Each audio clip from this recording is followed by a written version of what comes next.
Hello and welcome, this is Insti and I'm starting to play Pillars of Eternity. Last time I played Bioshock Infinite and I was going to play the DLC for Bioshock 2.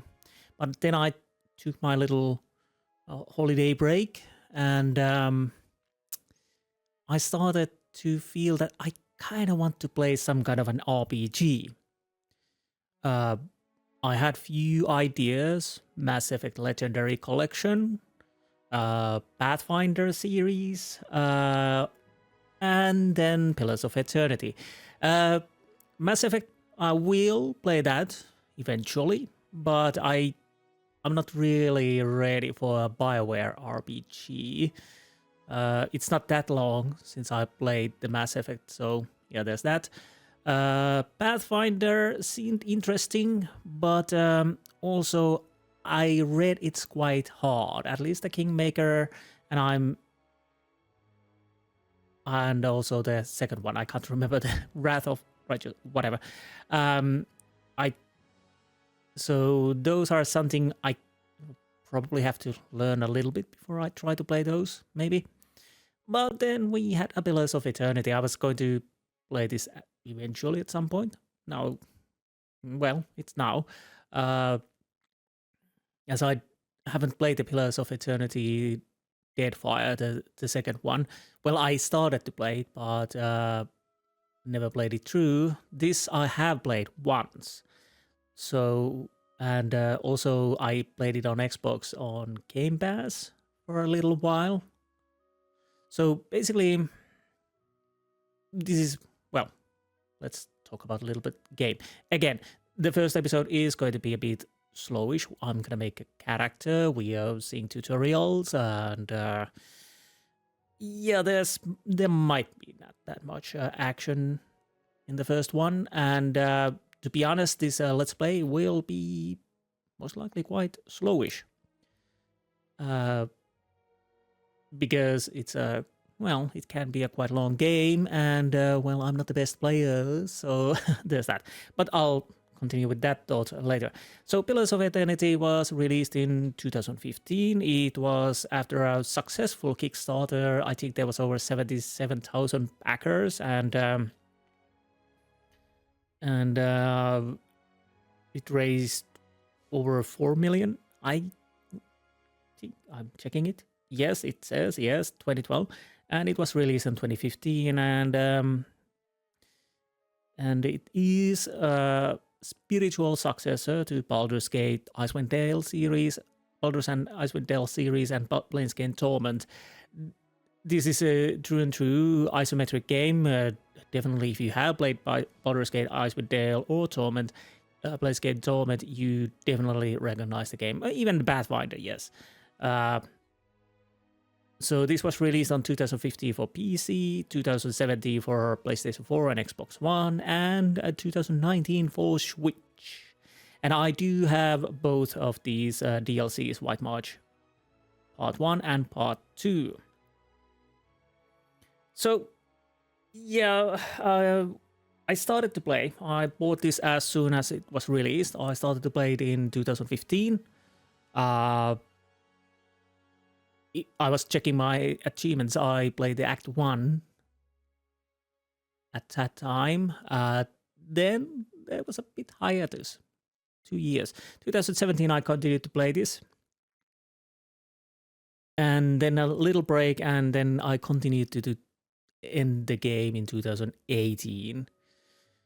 And I'm fairly certain I changed the difficulty on easy at some point, because I think I kind of just wanted to see the story end, and I had other things to do, so my time was quite limited at the time, so I decided to put it on easy and just go with it. I think there's a story mode too. So, let's go. Easy is recommended, apparently. The easy difficulty requires minimal micromanagement and easily forgives mistakes in combat. It is strongly recommended for those who are new or recently returning to real-time party-based RPG. I don't think when I was starting to play that there was even a story time. Definitely I'm not skillful or even want to play these. I'll go with the normal. And if there would be a situation where it seems impossible with my skills and my items, then I'll drop it easy to get over and then continue with the normal. But I'll try my best to go with the normal. Again, I'm not the greatest with these, but let's see how it goes.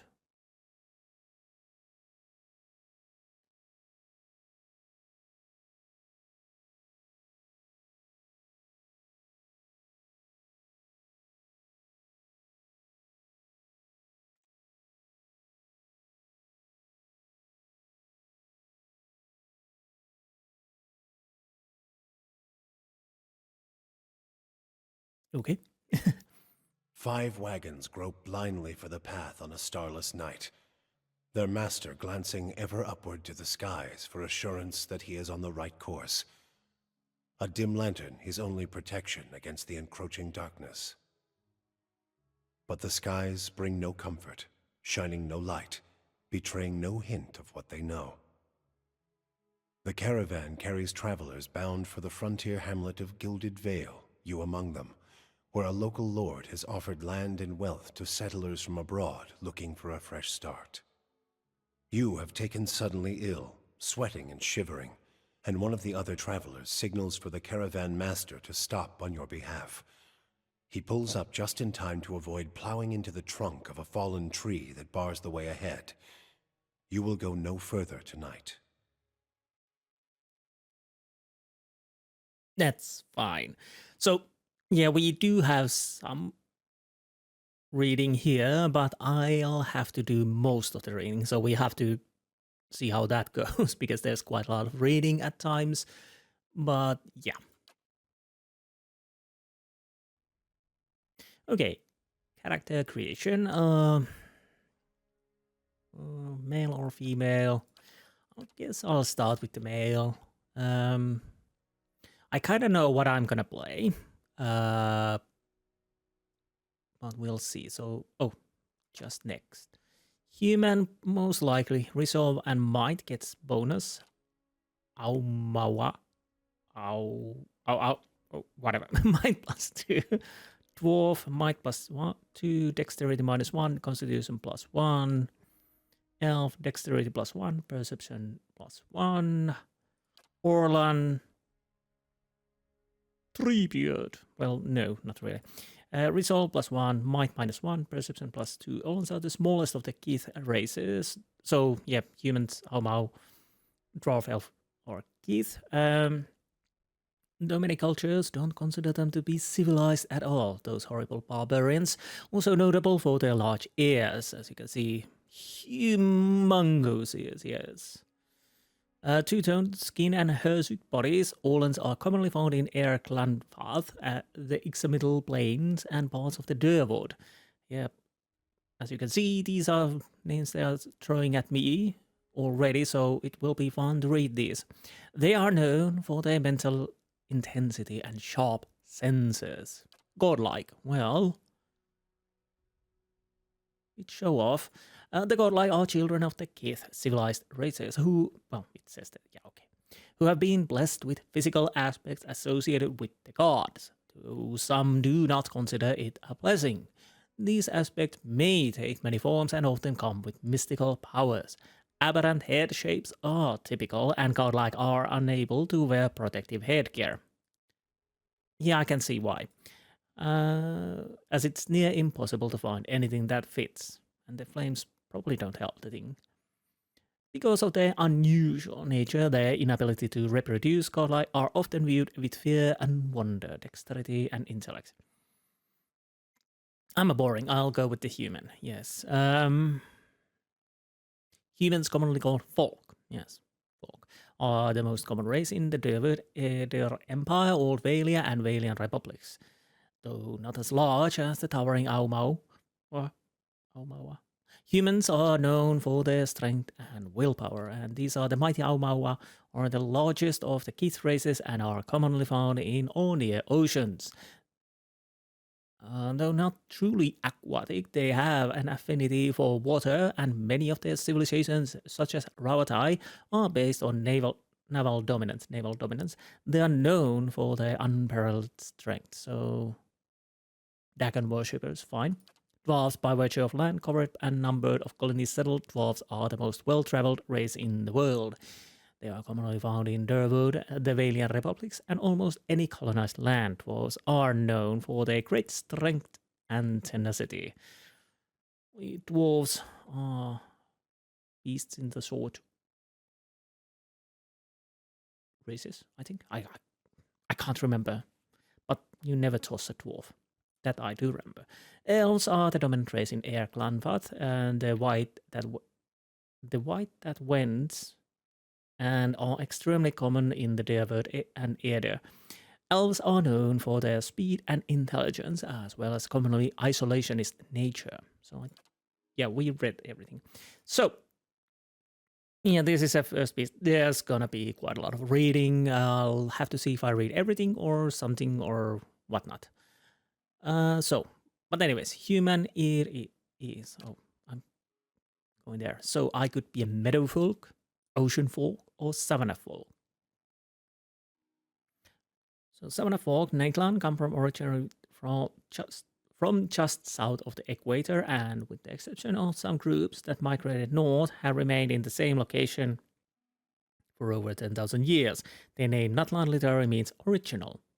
Well, that's original.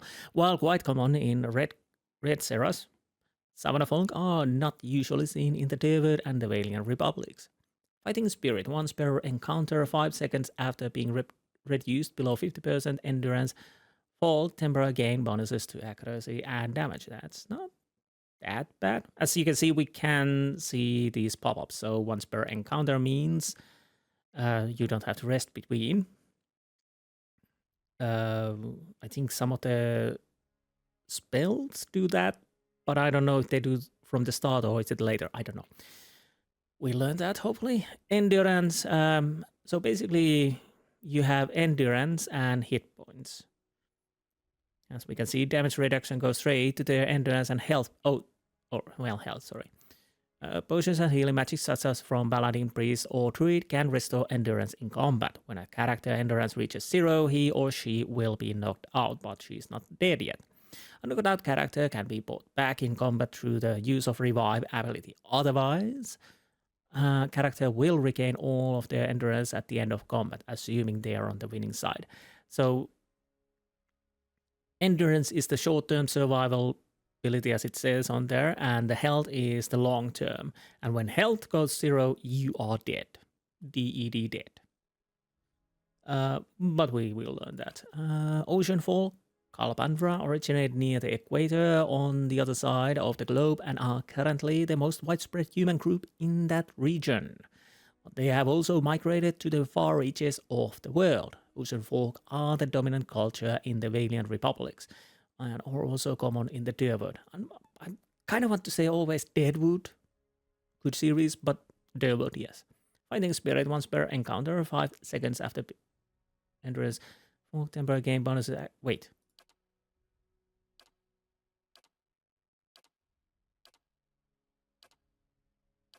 So it's the same? Okay, so it's same altogether.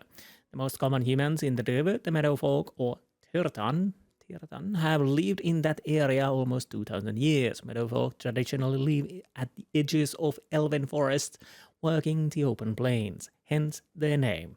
Most humans in the Derword are Tirtan. Good to know. So I guess it's only for the background more. There's no difference, I mean. Okay, let's go with that. Now I definitely know what class I will be. Also this barbarian starting ability, Carnage. When barbarians hit with melee attacks, they automatically make reduced damage attacks at all other enemies within the short distance of the target. Maybe. But I'm not going to do athletics +2, survival +1. Well, Chanter, I'm bad with these, but hopefully I can learn, but I'm not gonna make it main character. Cipher. I think this is quite interesting. Soul Whip and whatnot, but I cannot really play that. But we will have a character, of course, who is a Cipher as a chanter. I think we also have a druid. I can't remember, maybe. Yes, druid, animalistic form.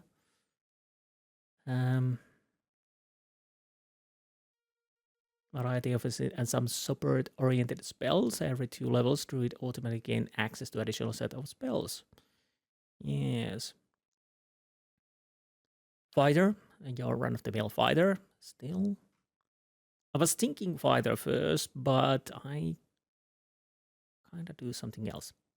Monk. Monks belong to a variety of fighting orders that have sprung up in Ixamiddle and the Eastern Reach over the past few centuries. Monastic order can trace their teachings to enduring founder. Tletak individual organizations vary greatly in their focus, morality and ethics. Common folk respect the incredible discipline of monks, but see them as an odd, unpredictable bunch who may not be entirely sane. Even mercenaries and other adventurers aren't sure what to make of them. I'm never good with the monks. Paladin, we'll come back to that because that's what I'm gonna choose. Priest, well, I guess it's quite close to the cleric. I would say maybe. Holy Radius generates modest amount of endurance for allies around the priest. Any enemy vessels caught in the area take burn damage. Yes. Ranger, well, it's a ranger with animal companion. Not bad if more companions. Rogue. So in base game, the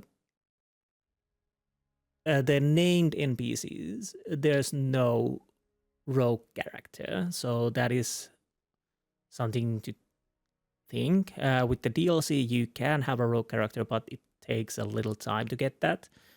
But yeah, there's no rogue there.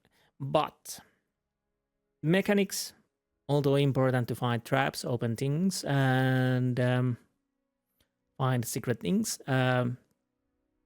is something you can train other people too. So it's not just rogues, and you can hire NPCs from taverns, which can be rogues or whatever you want. If I remember correctly, they are 1 level lower than the main character. But unlike the named NPCs, they don't have side quests or something like that. Excuse me. And of course, Wizard. We will get Wizard quite soon, so we'll do with that. But as I was saying, I'm gonna do a Paladin. So we are martial zealots devoted to God, a ruler, or even a way of life. They can be found in any culture where a fanatical group of like-minded individuals have formed a warrior society dedicated to advancing their cause. Among those aligned to their worldview, paladins are viewed with respect and admiration, if a bit of fear. Many paladins hold leadership positions in armies and mercenary companies, but in the heat of battle, their fanaticism often overrules the chain of command and common sense. Faith and conviction paladins have inherent bonus to all of their defenses over the course of the game. The value of this bonus may shift based on the reputation the paladin gains relative to the behavior that are preferred by his or her order. And this is something you have to remember. You really need to go with the way the order wants you to go and avoid the things they don't like. I don't know if it's problematic if you just do a few times against it, but overall you kind of want to go with the flow. So we are doing a paladin. And I know exactly what paladin I'll do. So let's start at Shield Bearers of Saint Elega. During peace negotiation, an archer from the kingdom of Edu shot the noblewoman emissary of Kalkin Elka, Culkin Elga in the arm, provoking battle. Elga nevertheless made a second attempt at negotiation, accompanied by 3 elven knights whose only arms were shields they held in front of Elga to protect her. Elga succeeded, helping form the Aether Empire. The knights who protected her founded the Shield Bearers of Saint Elga, who continue to act as guardians and diplomats in Aether and beyond. They are well known for their honesty and skill in negotiations. Favorite disposition: honest and diplomatic. Disfavorite disposition: cruel and aggressive. So you don't want to go be choosing cruel or aggressive things, mostly in discussions. You want to go with the honest and diplomatic. Anything else goes, it doesn't change, so you can be stoic or whatever. Kind wayfarers. The most widespread paladin order, the kind wayfarers, are guilds and protectors for travelers, often people of limited means traveling in dangerous areas. Kind wayfarers lack the noble prestige of other paladin orders, but are widely respected by commoners for their generosity and compassion. Kind wayfarers lack a centralized structure, and many members operate independently in remote areas. Though the order is known for not being wealthy in recent years, they improved their finances via cartography and working with groups like the Hand Occult to develop travel guides for little-known parts of Era. So, basically, pretty much the idealized Templars. Favorite disposition: benevolent, passionate. Disfavorite disposition: deceptive, cruel. Goldback Knights. Goldback Knights are an order of mercenary paladins who sell themselves for all sorts of defensive and offensive engagements. They emerged on the Bell Coast few hundred years ago and managed to survive the destruction of the Dwarven nation that created them. Goldback Knights are not especially brutal and are willing to shift directions based on the desires of their employers. As their name suggests, the Goldback Knights believe payment forms a binding contract. They are known for being a non-judgmental, professional, and impressively mirthless. Favorite disposition: stoic, rational. Disfavorite disposition: passionate, aggressive. Not bad. Darkozi Paladini. And the oldest known paladin order in the world, the Darkozi Paladini, were founded as the guards of the Darkozi Palace in Grand Valia over 2000 years ago. Since the shattering of Grand Valia, the Darkozi Paladini have transformed into protectors and ambassadors of the immense Darkozi family as well as Old Valian culture. The Darkozi Paladini are widespread and occasionally even come into conflict with each other due to the machinations of the Darkozi family.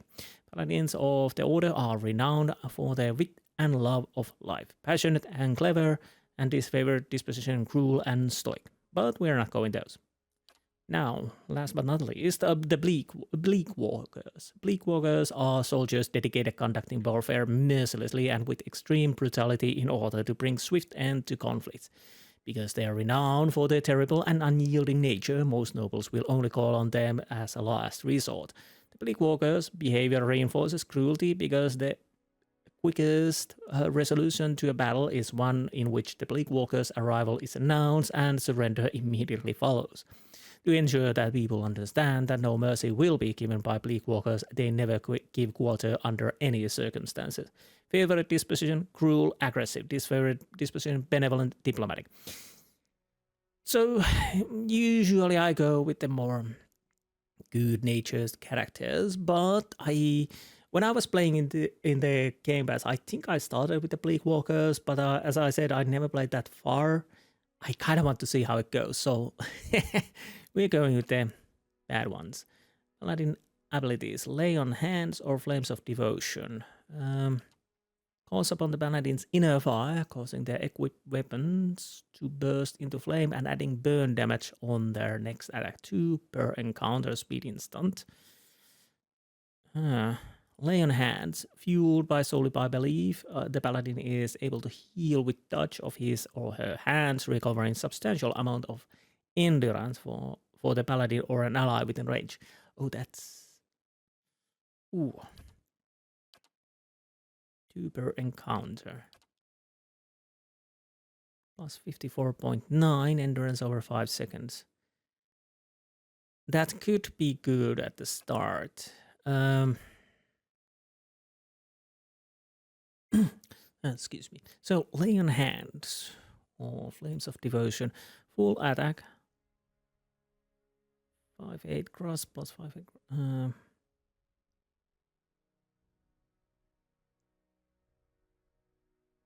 Causing the equipped weapon to burst into flame and adding burn damage to their next attacks.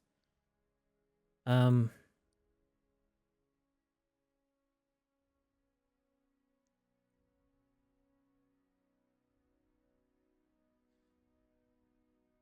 don't know if this is that good. I kind of want to have heal at the start. I probably want to go more aggressive way with the paladin, but we will see.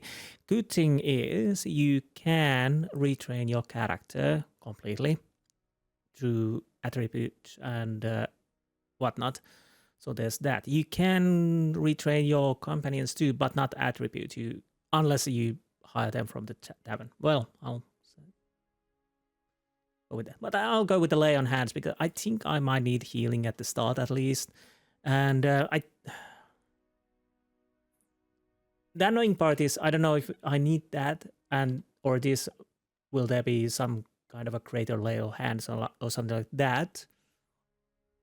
So there may be something better after this, but well, we will see. Now, Resolve, apparently highly recommended for Paladin. Might, obviously. Constitution, yes. I have 15 points left. If I remember correctly, when I was playing with the Xbox, I read a little bit character creation. So if I remember correctly,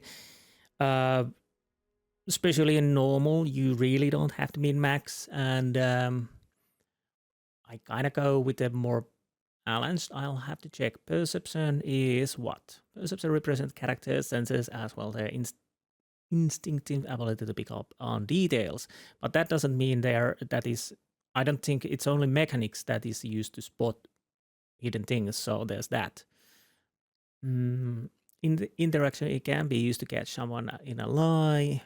In combat, it contributes to accuracy, the reflex defense, and grants a bonus to interrupt. Okay, so let's see what happens if this gives +3 interrupt, 1 accuracy. There are decent bonuses, but so how much? Ooh. Well, yeah, makes sense. If I remember correctly, resolve is something you use in some of the speech checks. So that will give concentration. How likely they are have their spells or attacks interrupted. You don't want that. Deflection. Maybe not that important. Dexterity is action, speed, and reflex. Intellect.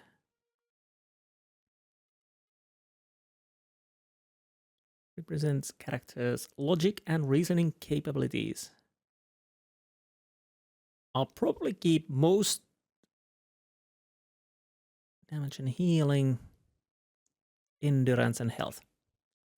Let's say we put this like so.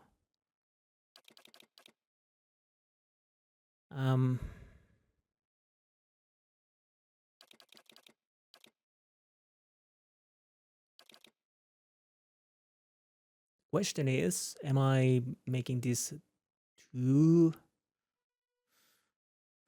I don't know. I'll probably start with the two-handed weapons with the paladin. There is a possibility to change it to using weapons in two hand, so two swords or something like that. That is something I could be tempted to do. That would probably mean respec, but at least for a start, I play with two-handers most likely.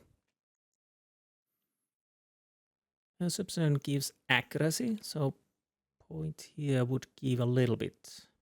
Point here would give a little bit. Is 3% enough? But it gives +2 reflex defense though. Resolve. Oh right, yes, this contributes to will and deflection defenses, so that could be something I may want to have a little bit more.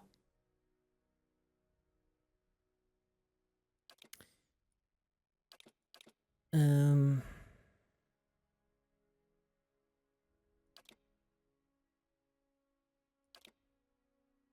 hmm.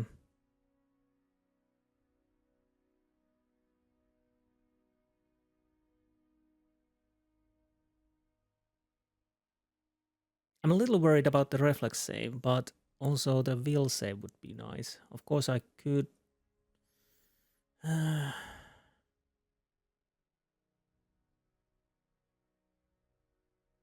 I'm starting to second guess myself all the time.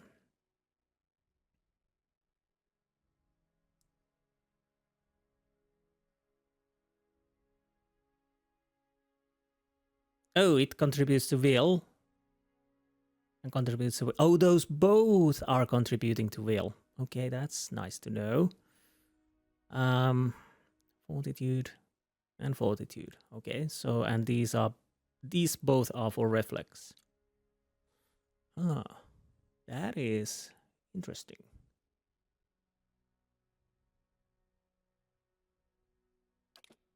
Is it stupid to have 1 point here? If I remember correctly, especially in the normal, these attributes are not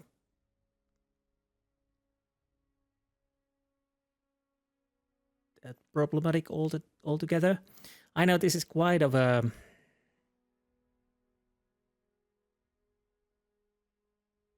15%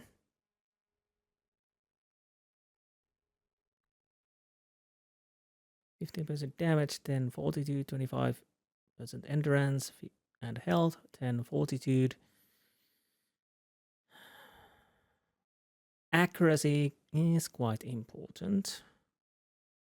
Would it be a bit more important than speed? 2 is not that much.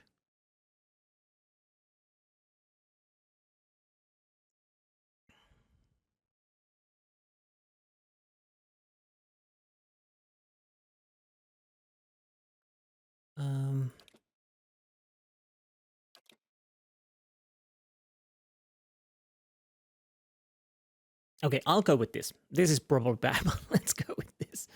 I can be all night here if I'm starting to think more. What? Oh, okay. Well, that's interesting. I didn't remember this.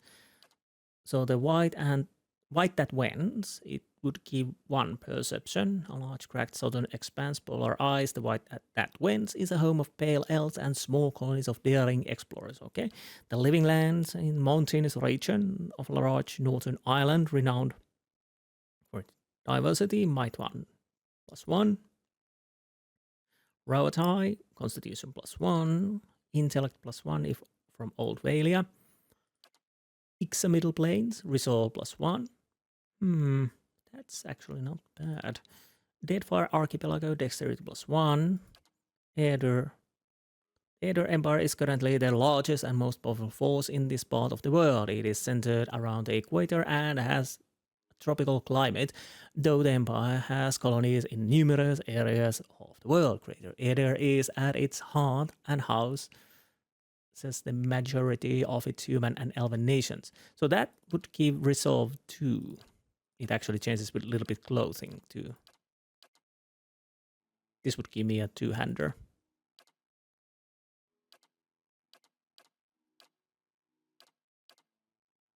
But that's not the deciding. I'm kind of... Question is... Of course, I could... I was thinking, should I drop some of these and take something that is complementing those? I could go with the dexterity, but...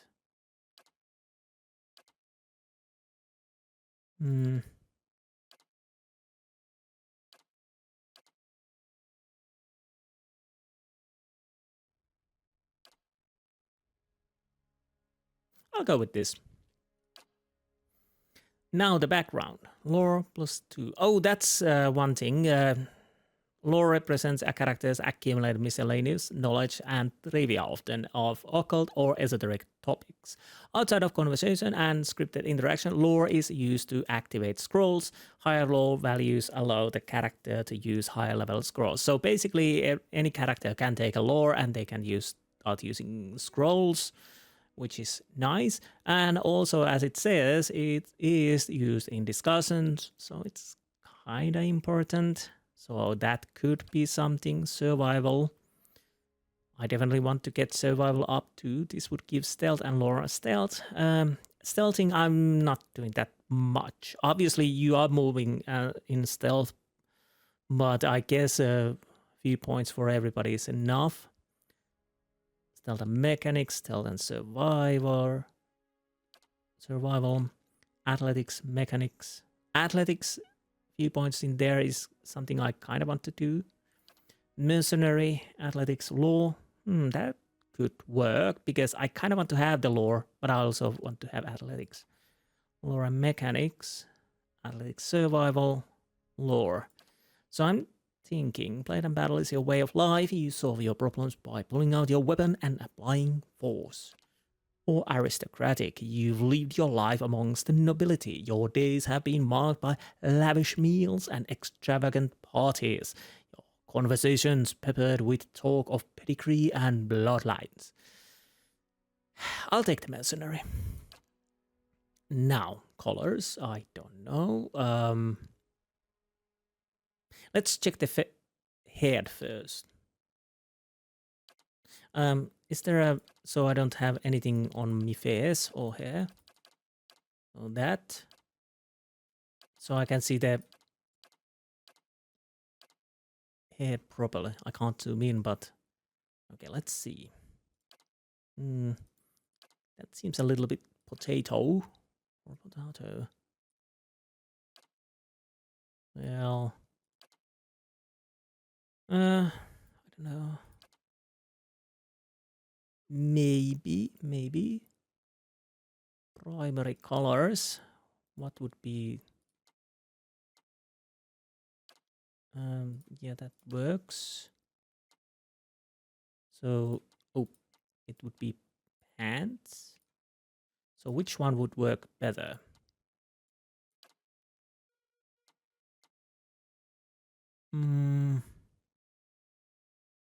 I'll go with the other way. Little bright red. Hair, well, we don't have the hair yet. Let's check the hairdos.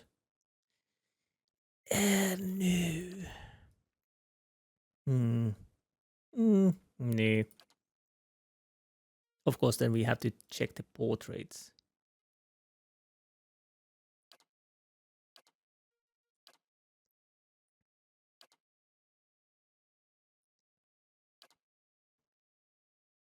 Well.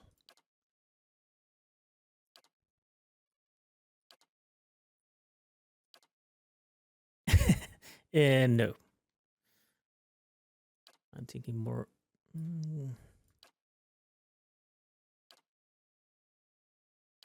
Oh.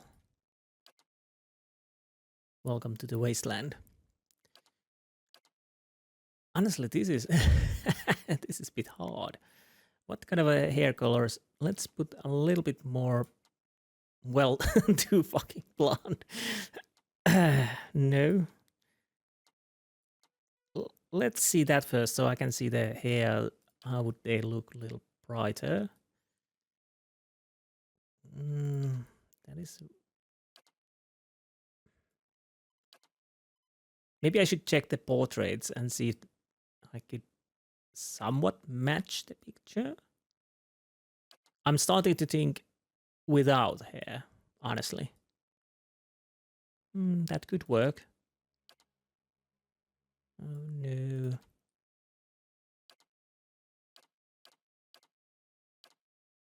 Okay, so what do we have as facial hair?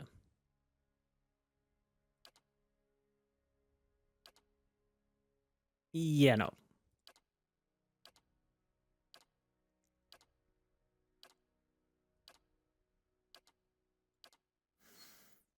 Okay, what kind of a... Do we have... No, I don't think we have 19... Well... Hello, Conan.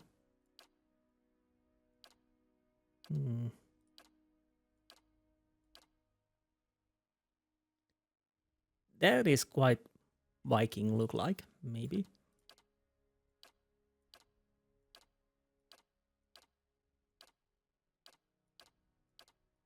So we have every last one of these portraits in here, okay? That's actually quite scary. Looks like a bee or something like that.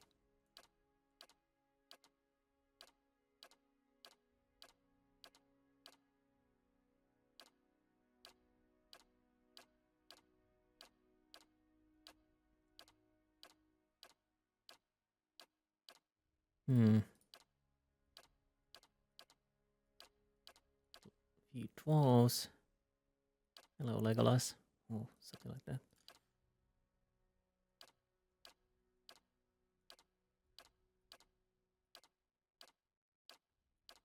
Again, few of those were a bit creepy. Oh, this could work. Maybe these two.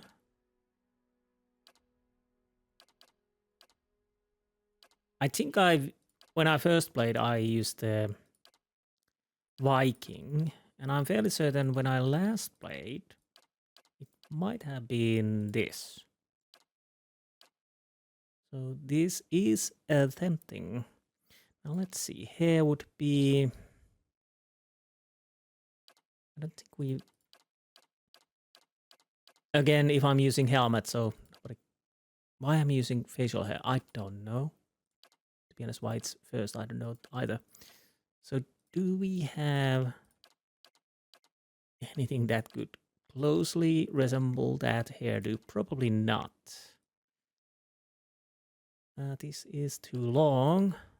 This is too fluffy. And there is... I don't think there's...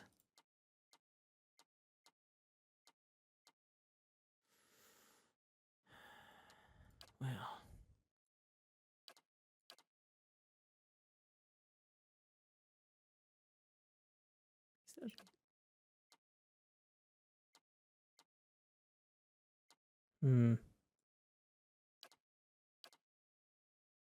Again, I'm making this harder than it should be, even. I'll probably go without hair.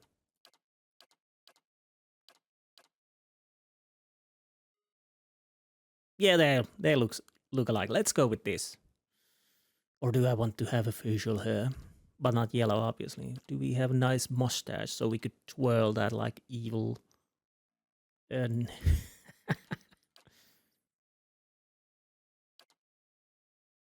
great big bushy beard. Nah, let's go without. So if we manage to have hair from somewhere, I'll see that it's not too bright. Yeah, that's fine. Okay, that's fine. Right. Now the voices. Ready when you are. Hopefully it's not too loud. I've got this. No, I don't really feel it. Let's go! My eyes are peeled. Okay. Oh? I shall lead us. Yeah! Sharp eyes and keen ears. Leading the way. Onward! The better part of valor. Now I am the leader of the group. Well, it is sinister. Bring them down! But I'm still not... If I can avoid it, I'm not gonna be a puppy-kicking evil, if They won't see me coming. Watch and learn. I'll teach you a lesson! Keeping quiet. Huh? Follow me. Let's go! Keeping quiet. Huh?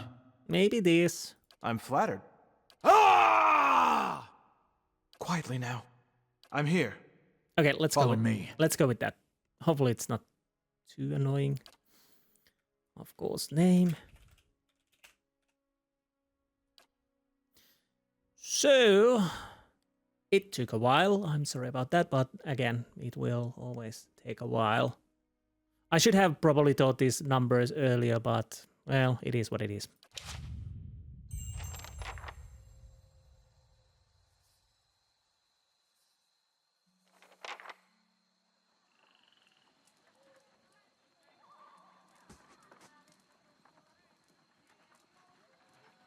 Oh, sorry. I thought there would be something to happen. I'll probably put a little bit more the music. I turned it down when I was on the menu, so it wasn't overbearing, but I might turn it up. Anyways, Caravan Master Odema. Odema? Okay. The Caravan Master finishes addressing the group. His bushy red mustache and sagging jaws quivering as if for emphasis. Everybody stays close to the wagons, got it? Stay out of the woods, and beasts take you if you were planning a stroll through those ruins up there. He nods toward a looming black mass on the hillside. Whole area's crawling with hut-dwelling types who would be happy to stick an axe in you for trespassing. So mind that you don't track mud on their sacred blazing rocks. Okay. Tonight, everybody stays put, and in the morning we'll get the path cleared. Gilded Vale's less than a day out. Understood? What was the middle thing? At last, the Caravan Master turns to you, frowning as he looks you over. Touch of the rumbling rot, could be. Oh no, There's a that's bad. stinging beetle round here carries it. You'll be fine once it passes your innards. Unless you don't drink water, course. Which case you'll be dead in a day. So, you mean that stinging beetle has to go through my intestines? And drinking water kills me? Okay, fine. There's a berry grows in these parts, small and pink, called a springberry, about the size of a fingernail. Give you cramps if you eat it, but the frontiersmen make a tea from it. Calms the insides. Should get you through the night. You might check around, see if you can find some. Meanwhile, I'll see if we can scare you up some water. Wait, what? I wasn't supposed to drink. I know you want to hunt before it gets much darker, but see about refilling our water first. Got a sick one here. Okay, he's nodding on my direction. So we have things to ask. Where would I find these berries? They grow on a bush that's common round here, kind of funny looking. You'll know it when you see it. Doubt you'd have to go far off the road to find one. And I have a button that lights it up like a Christmas tree. Where are those ruins? Nothing you won't see on half the hills of Air Glonfoth. Money to be made selling their knickknacks in Defiance Bay, if you don't mind getting stuck with Glonfoth and arrows now and again. They didn't build them, but I'll be the effigy if they don't watch them like a mother bear. Okay. Of course, all the ones around here have been ransacked 10 times over. Got nothing left worth half a pawn, so I hear. Your character's attributes, skills, class, race, culture, and sex may all open up options for your dialogue. For you in dialogue. These options are not necessarily superior to other responses, but give you a wider variety of choices to select from. The manner in which someone responds to your choices depends on their individual personality and attitude. Well, there's probably then choices that I can't have now, but it doesn't really matter. So these are the choices given to me. Who did build these ruins? Got different names for them. Settlers called them Engwithans. Nobody that liked them enough to stop them becoming ruins, tell you that much. Engwithans. That really rolls out of your tongue. Is it dangerous? Not if you hurry about your business, Okay. and not if the weather holds up.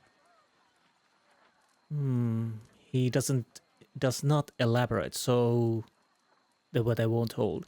What kind of a weather do they get out here? This time of year, rain mostly, and wind. But there's a different kind of wind out here time to time. Locals call it a beawick, born out of the ether, the spirit's path. Never seen it myself, never care to. Be a week? Okay, I kind of wanted to say Biavak, but Biavak.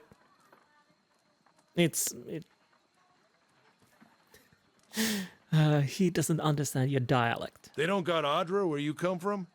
Nope. Well, it just grows up out of the ground like this. Goes deep like tree roots. Some of it all the way to the heart of the world, you believe the stories. Thanks for. It's more like a shell than a proper rock. Easier to work if you're a mason. Got all kinds of strange properties. Seems to have some kind of life of its own. Dies if it gets dug up. Loses its luster. Folks think it probably grew at one point or another, but not these days. Not these days. The soul butchers in Defiance Bay use it for different things. I've heard tell it can hold a man's soul, but I don't care to see it. Got enough to worry about without seeing something like that. Smart man. Probably live longer because of how cautious he is. So I'll go to see those berries then. So this was voice acted, but there won't be that much voice acting. Hold on. Take someone with you. I know you're not some helpless tenderfoot, not like most of this lot. But you drop dead, I don't want to be looking for the body. Got a schedule to keep. He scans over the travelers, resting his eyes at length on a sturdy armor-clad woman who has spent the journey's nights sleeping on uneven ground without blanket or a pillow. Ooh. Kalisha. Kalisha! And Kalisha, the one who looks up on her own time. He needs to find some springberries. Watch that he doesn't drop dead. No promises. Thanks for that. What kind of guide says something like that? My words exactly. Kind you can afford. So a cheap one. Don't listen to her. You're in good hands. And I pay too well, if anything. Off with you. Hayden should have supplies. See that you're equipped before you head out. We're in harsh country. Get your berries and hurry back. And if you get so much as a tickle of wind, you drop everything and you run. Something in the air tonight. If it's a Beawick, we'll shelter in the ruins. Hut dwellers be damned. There is something in the air tonight. You heard the man. Let's get going before you keel over. Thank you, Dan. Welcome to Pillars of Eternity. If this is your first visit to the world of Era, you may want to watch these windows to become familiar with the tools and interfaces available to you. I don't want to disable this because I kinda need a refresher. Your party always consists of your character and up to 5 additional companions or adventurers. While adventurers are the ones you can get from the inns and taverns. Companions, well, they are more than adventurers. While the caravan is camped outside Glanvark town ruins, Ordema has assigned Kalisha to help you. Kalisha is a fighter, a class that excels at close quarters defense. Use her abilities to complement your own. To select a party member, yes, click the selection circle on the portrait.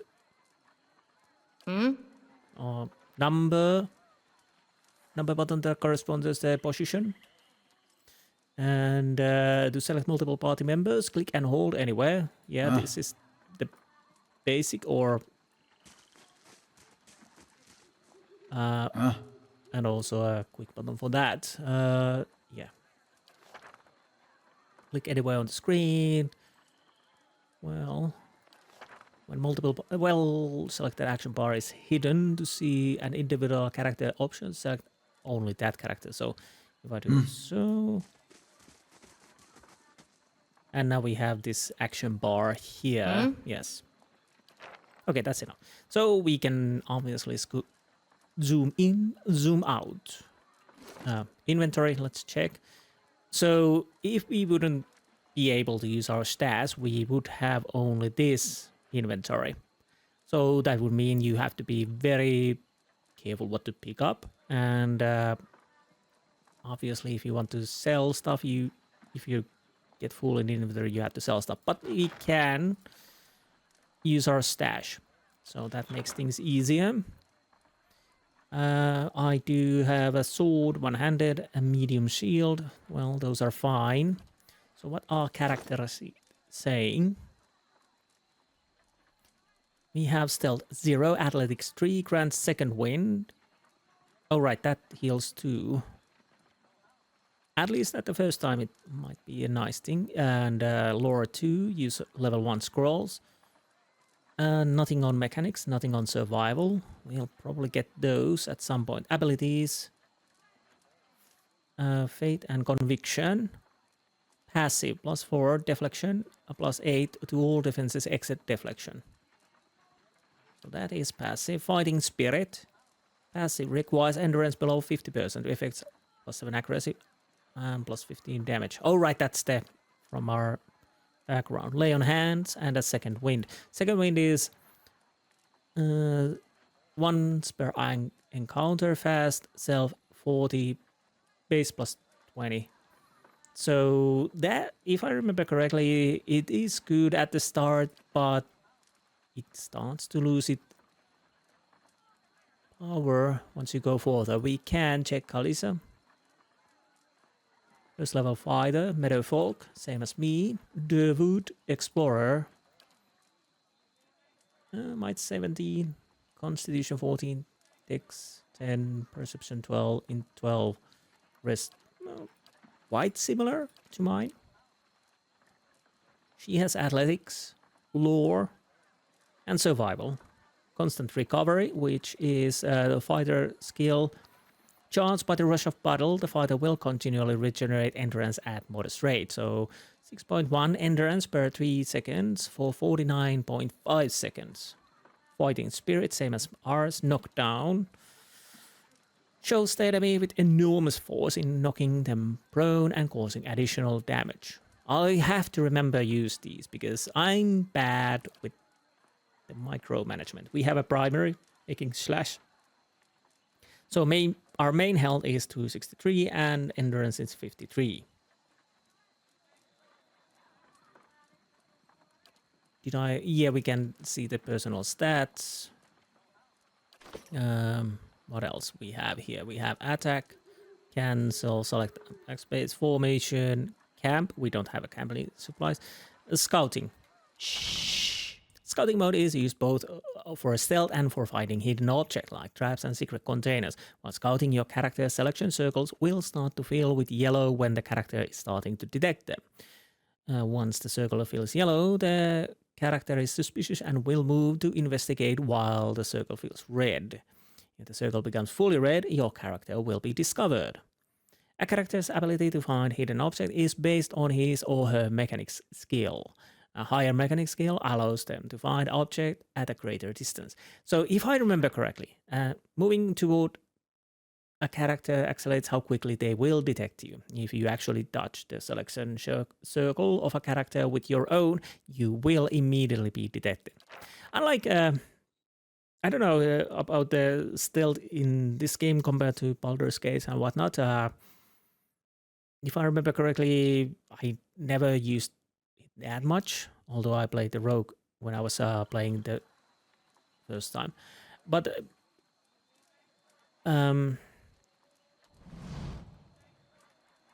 if I remember correctly, when you're spotting without the stealth mode, you get some kind of a minus to spot traps, hidden things and whatnot. And when you're in the scout, well, it's a scouting mode, then you don't get it. And we have speed, how fast our characters move. Double speed is nice when you're scouting. Inventory, character, journal, nice. Momentary respite. Sudden sickness has come over me and caravan to make remedy before my condition worsens. Yes. And Gilded Vale. Journey to Gilded Vale is said to be one of the most prosperous villages in Durwood, full of opportunities for work and wealth. I was told they're offering land to new settlers. So then we have our journal, cyclopedia. We have bestiary. We haven't seen anything. These will fool as we meet the best beasts and fight them. Affliction and injuries. As you can see, there's lots and lots of reading, which I'm not gonna read. Yeah, don't worry. But I might have to take a gander at times through these. We have the skills and whatnot. Mechanics, deities. I might check about these deities at some point. How much do we have text? Not that much. I might read these at some point, maybe in this end of this episode or something like that, because it's a lore of this area. So, well, game equipment, yes. Locations: Edoran, Durwood, Air, Clanpath, and Vale Republics, and tips. And then we have notes. I kind of liked it. Of course, I'm playing from Steam. Now I can make my notes through Steam and whatnot. But this was quite nice addition and definitely like it. Tab will show everything, which we can check. Oh, it also gives the difficulties. What else? Well, we will find out. Let's see. These tall glass green pillars appear as if they are sprouted from the earth. The flickering fire sets shadows dancing with. The question is, can I make it slower? Maybe I have to check that. Mm-hmm. Can I? I'll get it open. Lockpick failed, lock difficulty 1, inventories mechanics 0, require lockpicks 3. So obviously we are not opening that, which is kind of bummer. We do have something here. We have Valewood clothing. Well, lockpicks we will take, but is this even worth? Well, it has some value, so I might as well take it for now. By the by, what did you have? Torch, battle axe, medium armor, defense rating 7. I think I have medium armor 2, bit better. Recovery speed, not that good, but so what does this do? Damage 13 to 19 slash.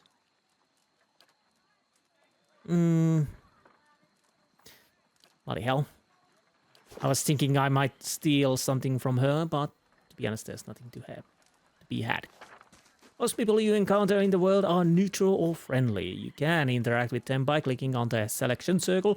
Many characters will simply greet you and go on their way, but others will have larger conversation to explore. The merchant Heodan has a conversation that opens store with the equipment for sale. So are you the, I guess, all kinds of pieces? Okay, you're not Heodan. So I guess he's somewhere else, but oh, sorry, he's right over here, but we do have a box. And I'm playing wrong character at the moment. This will minor regeneration, plus 40.3 endurance over 12 seconds, and money. What a buy. Anyone need supplies? I've got sundries for sale. Yes. By the by, let's make a proper save.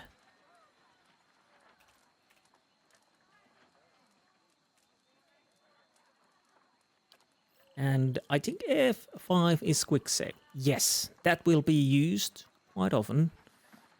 But you see a man wearing simple but mostly neat clothes. He is transfixed, however, by a ragged tear in the seam of his tunic. Why do we want to know that? Brought a whole wagon full of goods to sell, but not enough shirts for the road. Maybe you should plan next time. He scratches one cheek with his knuckles. It's covered with uneven stubble. I guess the cheek, not the knuckle. As if he hasn't quite gotten used to shaving on the road. Say, is there anything you need? I've got some basic traveling supplies for sale if you'd like to take a look. Do I want to ask? Well, let's ask, who are you? I'm a trader, originally from the Adir Empire, but I've been trying to establish new business out here. Life on the road has brought some unexpected challenges, to be sure. And I'm sure you've noticed how prickly the locals can be. But we're here to make the most of things, right? Right. So now we have different things. We might as well try. It doesn't give passionate or nothing. I could be passionate. With an outlook like that, I'm sure you do well. I could be clever. If you think these caravanners are prickly, watch out for those axe wielders. Oh damn, I mentioned how incredibly naive. I'm surprised you lasted this long. And as we are playing, I kind of want to go with the cruel. Because why not? You now have 1 rank in disposition reputation. These reputations represent how people perceive your personality throughout the world. Even seemingly nasty reputation will be favored by some people, and benign reputation often bring out the worst in certain people. No disposition is inherently good or bad in Pillars of Eternity, but if your main character is priest or paladin, you must be careful not to misalign their dispositions with what is favored by the deity and order, respectively. For the main character only, their disposition will modify their effects of holy radiance for priests and faith and conviction for paladins. If all his arms service the wagon, then I suppose I should be counting my blessings. Something else you need? Looks like we're settled for the night. Yes, looks like it. Tell me about the Elder Empire. It's not as big as it used to be, but it's still big. The mainland is a continent northwest of here, but the colonies used to include Raed Ceres and the Deerwood. About 150 years ago, Deerwood won its independence from the Empire, a fact our companions are quick to remind me of. Okay, lopsided crane and nods at other scattered caravanners. So why do you move all the way out here? Because it seemed friendlier than Raed Ceres? My brothers took over the family mercantile business a few years ago, and there wasn't enough for me to do back home. I moved out to try and expand. Brothers kicked you out then? Deerwood is a former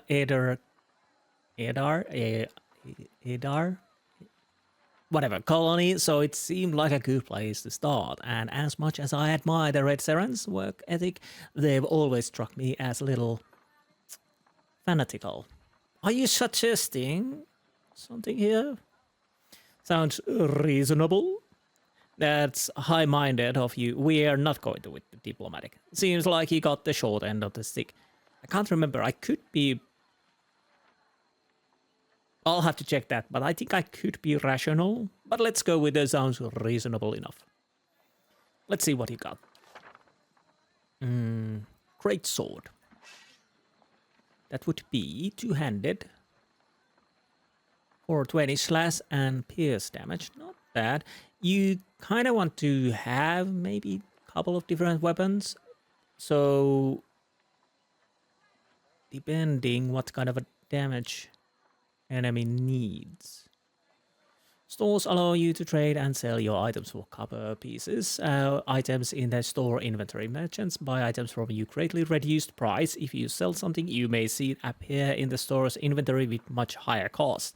Stores periodically refresh their inventories. Thank you. So I can obviously sell this because I don't need it. The question is, what do I want to buy, if anything else? Can I check my character?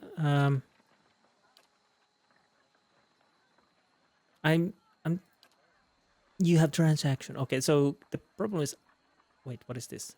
Retrain. Oh, yes, we can retrain for 125. The question is, I kind of wanted to check if I want to buy. Oh, sorry, it compares like so. I have a press. We could get. Well, we couldn't be. We don't have the money. No means for that. So 300 is too much. Flail. Do I want to have a flail? That would give us a crush damage.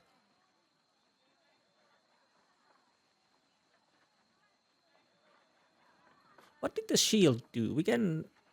We have medium shield. 12 deflection, -4 accuracy.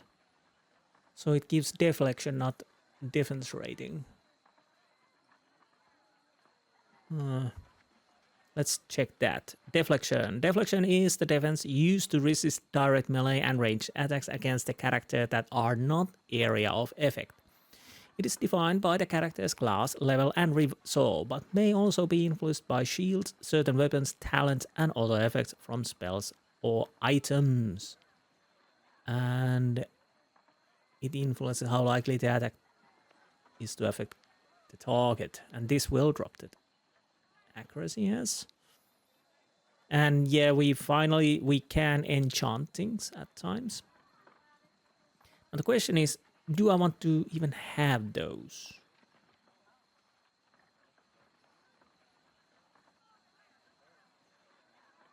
I'm gonna buy a flail. Maybe. pike could be working, but I'll go with the greatsword and flail. I'll probably... No. So I do have weapon slots. So I thought it would take it automatically off. So this would go here. Now the question is, so accuracy 27, 39. We are a bit better with flail. If I stick this in, ooh, that, yeah, that definitely drops quite a lot.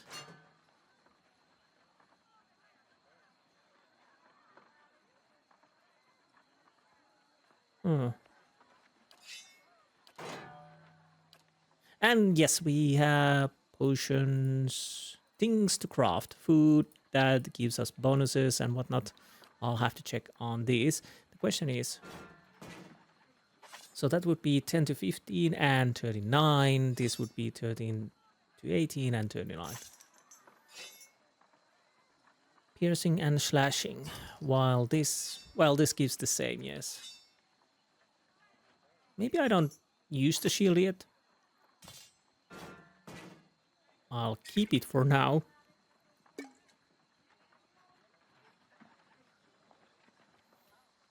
Oh, AI behavior. I'll have to check these, maybe use or not. You can switch on to new weapon sets by selecting the weapon icon from an individual character's action bar. So, yeah. Which is nice, obviously. Wait, what did you have? Yep.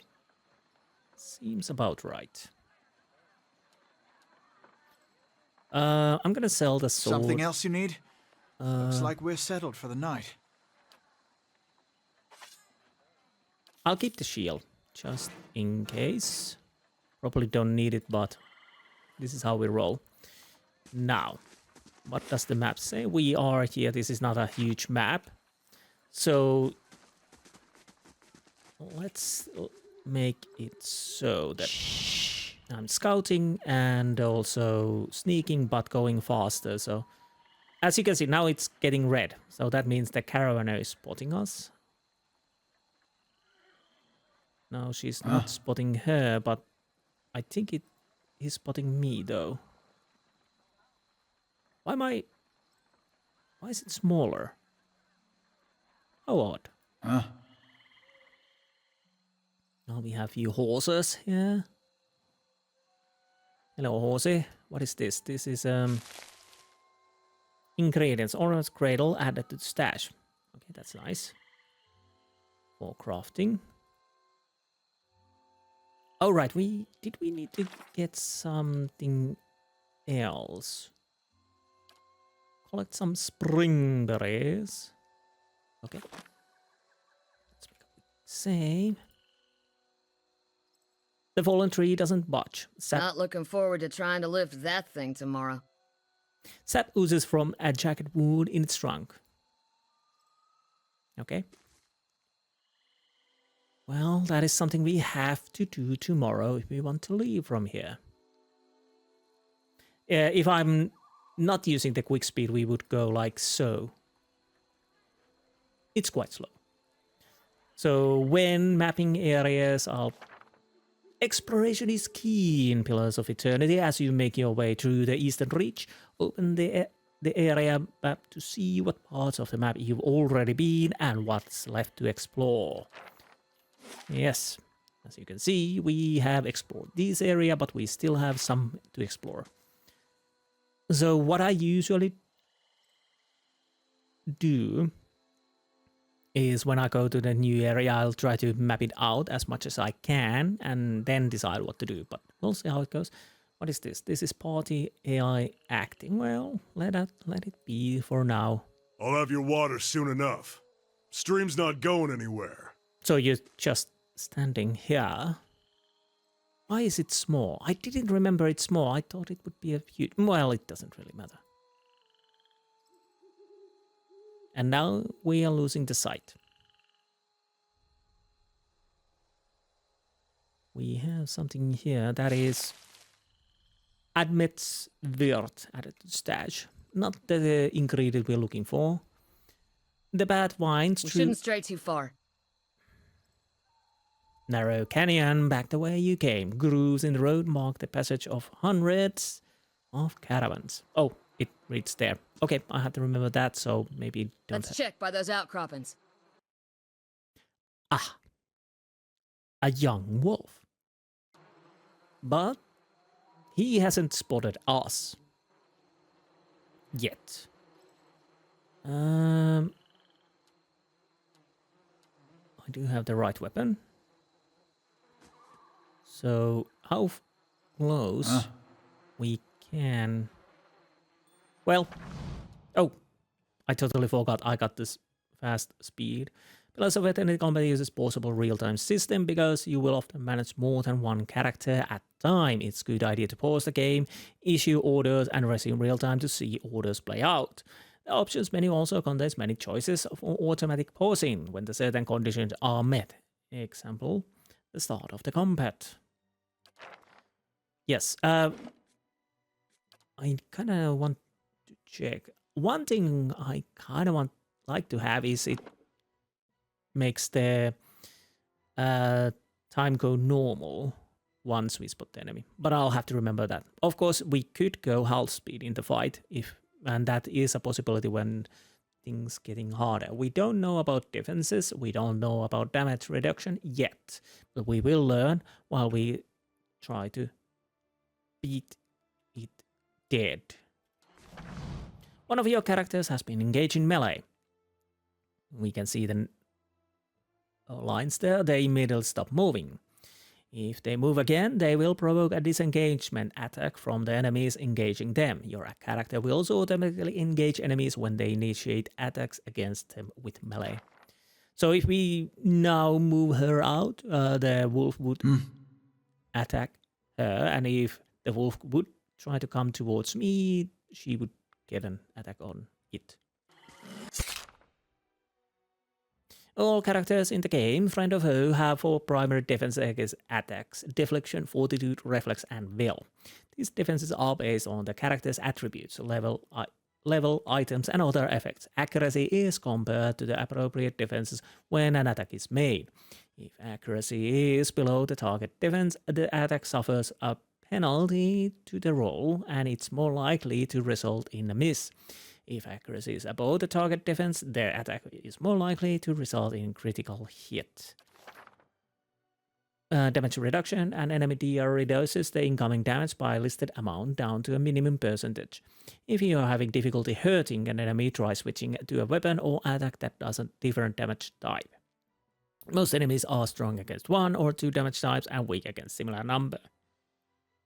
Okay, and we can here, Young Wolf raises Kalisha for 0.5 pierce damage, and we can indeed see how it went out. Most likely I don't need to use that unless I'm starting to go a little deep. So he has defense rating 24, damage reduction 4. Am I? Let's go! I think I'm attacking now. You scored a crit. A crit is a better result than a hit, and they are more likely to occur when attack's accuracy is higher than the target's defense. Attacks that do damage will do more damage on crit. Attacks that inflict status effect or afflictions will have increased duration on crit. Crazes are worse than hits and suffer decreased damage and effect durations. Okay. We killed Young Wolf, and now if we check Cyclopedia, we have a wolf in bestiary. We've defeated one. It was on level 1. We learn its might is 9, fortitude 22, will 14, deflection 24, reflex 24, defense rating 4. And where there are deer, wolves will soon follow. Wolves are legendary for their speed as well as their ability to knock their prey prone, subsequently subjecting them to devastating attacks. So we learned a little bit of the background, and more we kill, the more we will feel this information. Now, that was the first one. Did you leave something? Well, wolf hide. I think it's well, good for money. At least at the start. Fast mode was... Nice and slow. Okay, there's probably not another wolf here. This is it. And indeed, you receive a quest. Your journal will update with relevant information. If you ever get stuck, open it up to review notes. You look like you've seen a share of action. What do you do before came out here? I'm a war veteran. I was up late for hire. I used to go adventures and expeditions, whatever paid, until I took arrow money. I was a constable. That isn't your business. Well, I am. Blade for hire. How is it you happen to come here? Never been much good at anything else, but I need to go where there's work that pays. I got a lot of debt to someone you don't want to be in debt to. I have to pay it off somehow. Let's just say I don't have the most sparkling of reputation at home. Here I'm anonymous. That isn't your business. Work. You do what you can to survive. What else can someone be expected to do? Indeed. Only surprising surroundings. Been a long time since I've been this way, but I always did like it. Lord Redrick's offer makes girl think. I'll give him that. You're here to settle like the rest of the lot. It's a hard offer to pass up. No, I'm just passing through. I haven't really given it much of a thought. No harm in that, might as well see the place first, so you must have some other plans in mind for coming this way. Hope to meet someone, fall in love. Probably the same things I did before, just looking for some adventure really. Getting into trouble, I expect. I'm going to find some new friends. I have no idea what I'm going to do next. Probably the same things. Just the scenery will be new then. Sometimes that's all that's needed. Anyway, I'm wasting time here. Odemal will give me an earful. Let's be on our way. Why are you here?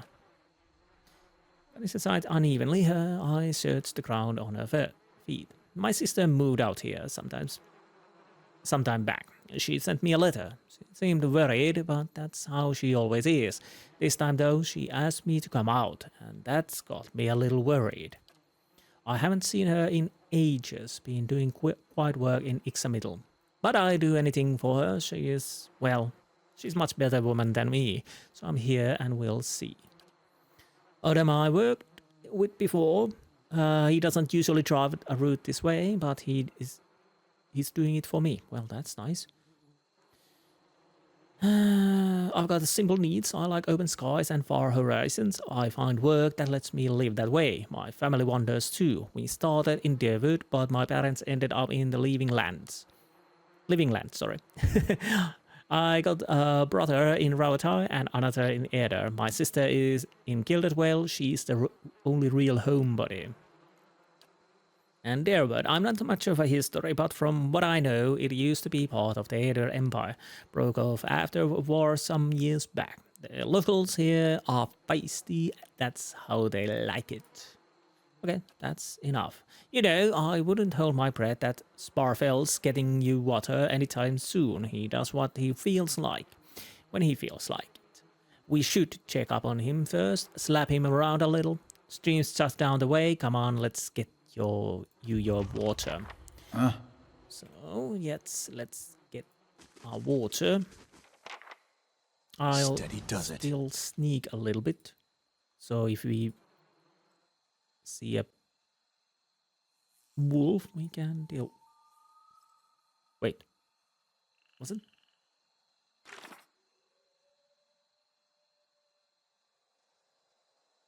Ah, find Sparvel. Okay.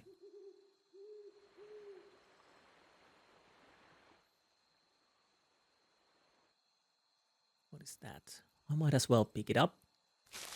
Burnt lady.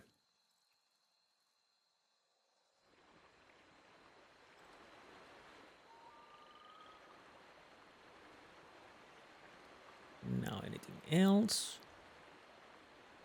As you can see, this is a slow burn game, obviously. I'll have to see what I edit out at times. I haven't decided yet, but for now at least, I don't. Maybe if there are a point where I have to go around the maps that I already cleared or checked there, then that could be something I could obviously drop off. There's nothing. Whoa. We do have few bodies.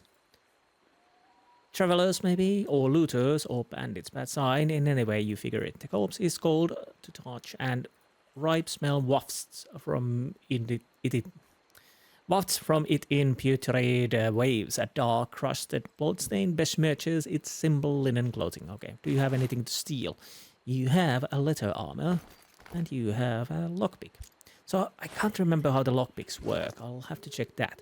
This slender steel tool can be used to assist in opening variety of locks. If lock is slightly outside the range of a picker's expertise, some lockpicks may be sacrificed in the process of opening. I'm still quite sure I can't open the lock in the... No, that's not something I can pick up. Lock in the camp, because I think it was 3 and I still have 0. So there's that. So I guess we need to go across the river and hope for the best. Well, What a surprise. Sparfle went hunting. At least he left the water skins. Come on. use the tab key to highlight interactive object in the environment. Yes. You crouch at the riverband and dip your water skin into the cool water of Kalisa, while Kalisa waits nearby, keeping watch. As you rise, you notice her look sharply towards the tree line. You have gained an item quest, a full water skin added stash.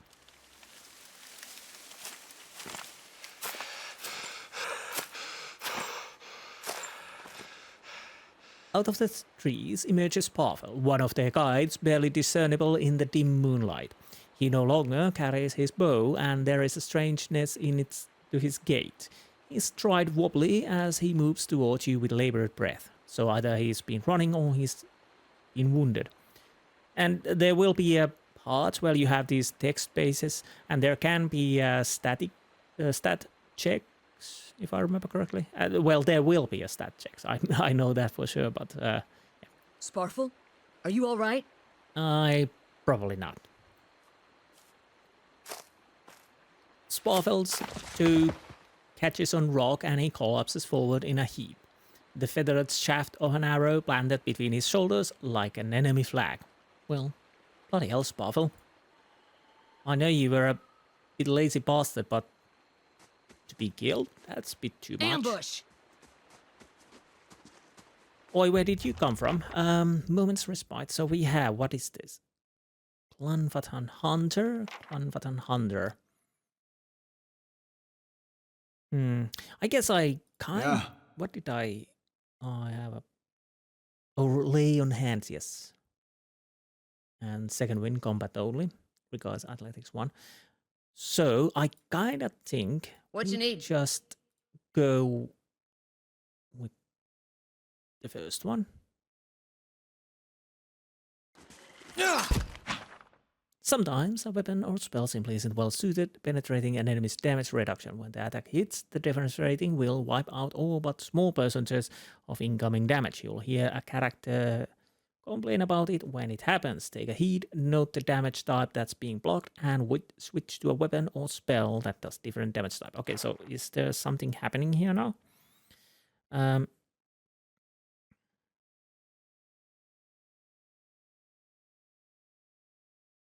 Can I get this a little bit? Autopost. Instantly engage Clanvatan Hunter in melee. Clanvatan, yes. Engage Clanvatan Hunter institoris. 1 pierce damage. I missed. Okay. I don't... well, we'll see.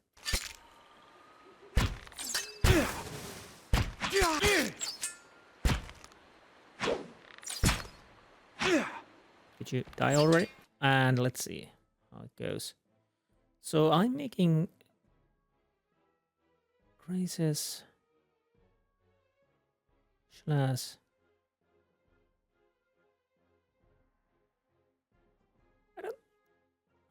fairly certain the slash is working, but we lost half of our endurance. I might as well. Am I using that now? Hopefully I am. You indeed go there. Wait, am I using it? No. Yeah. Use that. Now I'm okay. Now I think I'm okay. That's good. Let's go. And while he's down, oh, I was too slow. Come on, we have to get back to camp. Have a limited number of many spells and abilities of it, and they have a limited number of uses and abilities that can be used. Number of times per encounter will have all of its uses restored when the combat ends. Abilities that can be used a number of times per rest will only be restored when you rest at inn or use camping supplies. Like spells, most of them. Okay, that went pretty well. Amethyst, I think... I don't know. Do I need to save these? I can't remember. Oh, it went straight to stash.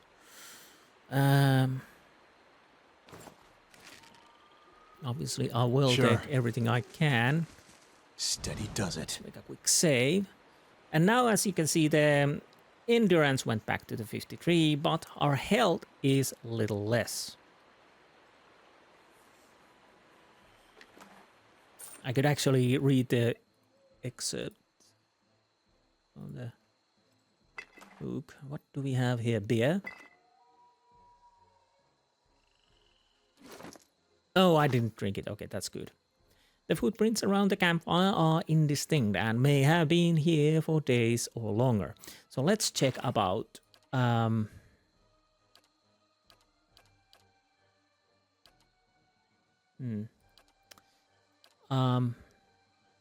endurance. Endurance represents character's short-term survivability. Damage that is not absorbed by character's damage reduction goes straight to the endurance. So yes, that we know. But what about the health points? Health is a long-term damage, only regained through rest and certain talents. Damage that is not absorbed by character's damage reduction goes straight to their health and endurance. When character health reaches 0, they will either be maimed or killed, depending on their game settings. A maimed character who is reduced to 0 health will always be killed, regardless of settings. Unlike endurance, character's health does not get restored after combat. But characters have much larger health values than endurance values. Yes. So if I understood correctly, yes, we got damage. And basically what happens in times we have combat encounters, if we survive it, even though our endurance goes down, the health goes down slower. But there will be a time where we have to decide whether we rest or not, because the health won't come back. If I understood correctly. But endurance goes down in a battle faster, and it is restored. And if I remember correctly, let's say I would have health 31 points, then the endurance couldn't be more higher than the 31 points. It's not that hard, but I'm probably explaining it quite badly. Oh well, that's custom formation. We don't need that just yet. So I don't think there's anything else to be found.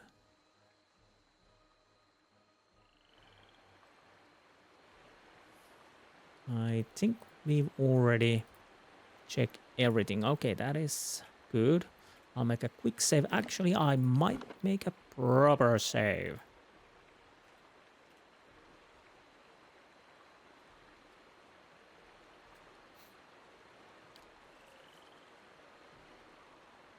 Wait, I don't need that anymore. And we can go a little bit faster. Because we have... Oh. I should have been a bit more careful. I totally forgot this one. Okay. Yeah, quick save. Shh. Yes. That is a bit of a problem. You come back here. We want to use that. And I kind of want to... Are we in a quick speed or not? Probably not.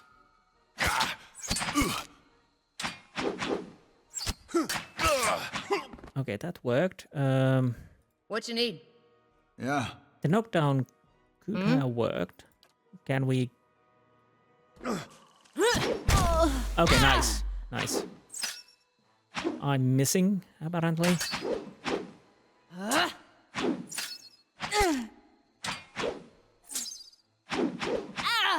Okay.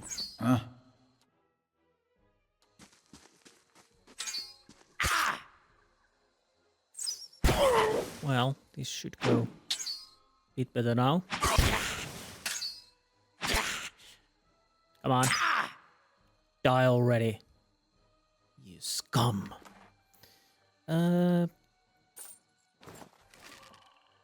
Right. I probably should... Is this something like 540 hide armor? Definitely it's something I kind of want to have. I might as well take these for now. Well, his luck just ran out, unfortunately. Clanfatan leader, all around you lie the massacred remains of the other travelers, peppered with arrows and knife hilts, splayed and bug-eyed and filthy. Khaleesi puts the back of her left hand to her mouth as if to ward away some poisonous vapor. Bloody hell. A handful of dark figures stand above the fallen, treading on limbs and backs and heads, jerking their axes from the bodies as if from half-split logs. One of them, towering and severe, with a thick beard tasseled with knots, holds a wet blade at the neck of the man you recognize as Heodan, the last of your caravan left standing. Lay down your arms, trespasser. Do not forfeit this man's life for a fight you will lose. While you have done this, the ruin has not been sullied by our hands, men of Air Clanfath. That would be diplomatic. Honest, definitely, these are something I'm not gonna choose. We have not trespassed. We merely wish pass through. I don't know what they did, but I didn't have anything to do with it. Murderers, you will pay for each life. You will try to kill us either way. Why make it easy? Rational is something I can do. The man gives a slight sideways nod of his head, perhaps acknowledging the astuteness of your response. Many things may happen. The only one you can be sure of is that if you hold your weapons, I will drain his blood upon the ground. Well, I don't know him. So I say again, lay down your arms. Don't trust them. They mean to kill us all. Yeah, I kinda know. We are innocent in this. Will you not listen to reason? Only fool attacks weak enemy while stronger one yet leaves. Rush the man before he can react. Judging by the string of animal teeth around your neck, I am guessing you are a worshipper of Galavine. If Galavine told you to stop protecting ruins, would you? Put down your weapons, very well, let him go. Stay armed. If I put down my weapons, we're all dead. I'm gonna just rush the man before he can react. Your surprising speed catches the man off guard. He hurls Heodan out of the way in hopes buying himself time to defend your charge. I don't know if that's something always succeed, or is it something that is given to me because of my stats, or something else? Well, this is a bit unfortunate. We are actually not... What you need? Attacking him at the How moment. can I help?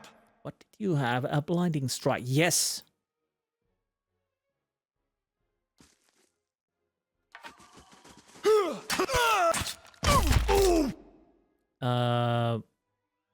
He's going down. Okay. Okay, that worked. He's down. Let's go with that. More blinding strikes. Ooh.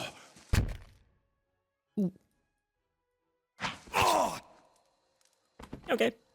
Could have gone worse.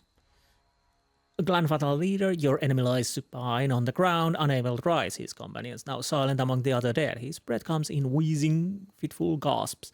He looks not at you, but the sky above you. Forgive us. That's not good. Barely audible beneath his choked sighs. A whisper of wind stirs the air. At this, the man's eye rolls back as he closes them. Good, good. The gods are just. A queer smile crosses his face. I am ready. Of course you are. The wind begins to swell, whipping around the camp. Electric and volatile upending pots and rattling tents like angry spirits. You can feel it begin to seep through beneath your skin, and where it pierces you, it feels as though it is rending you apart from within. Odema, seated against wagon wheel amidst the howling maelstrom, slashed across chest and bowel. Nice. Odema body stirs, and with great effort he raises his sagging head, his eyes barely open. He looks directly at you. Get inside! Run! Run! Flee, you fools! Indeed, we are going to flee.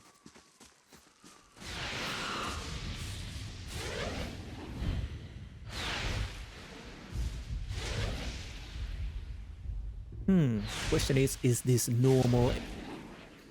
Straining against the gale that threatens to pull you off your feet with every step you make. I've been watching you. You set your hands in the worn folds of weathered rock and set about pulling yourself up the precipice. With a last burst of energy before your arms give out, you swing yourself up on the ledge. Heodan trails behind, slowed by injury, delayed by early hesitation. As he nears the face of the rocks, one of the fallen attackers who had been feigning death lunges for Heodan and topples him onto the rocky ground. Restrained, Heodan lashes out against his fatigued assailant, but struggles to break his hold. They are close to you, despite the wind from your position. If you were to throw your weapon at the attacker, you would have good chance at hitting your mark. No, it's Heodan's problems. Resting free to attacker's grip, Heodan lands a blow that sends the assailant reeling, and he makes a mad dash for the ledge upon which you stand. Suddenly, as he reaches for the rock face, his body jerks back and is rigid as though it were a bow being strung. His shrieks of pain grow panicked, abandoned of all restraint, like someone tethered to a stake and set aflame. A slender wisp of spectral light emerges from his back, rising out from him like a smoke before separating itself and disappearing into the ether. All at once, the screams stop, and Heodan is dead. There is a deep resonance to the wind now. You feel it in the rocks beneath of your feet and inside the cavity of your own chest, as though it would shake the marrow from your bones. Its new gust menaces the old stones before you. Okay. Loosening connection, unsettling balances. As you dart beneath the old archway, the entire portal begins to fall beneath its own weight. Waiting one. That was... We should be dead. We should, but we're not. Count our blessings. We can't stay here. There could be another collapse. We're not getting out that way anyway. Let's get further inside. A moment of respite and 1200 experience. Nice.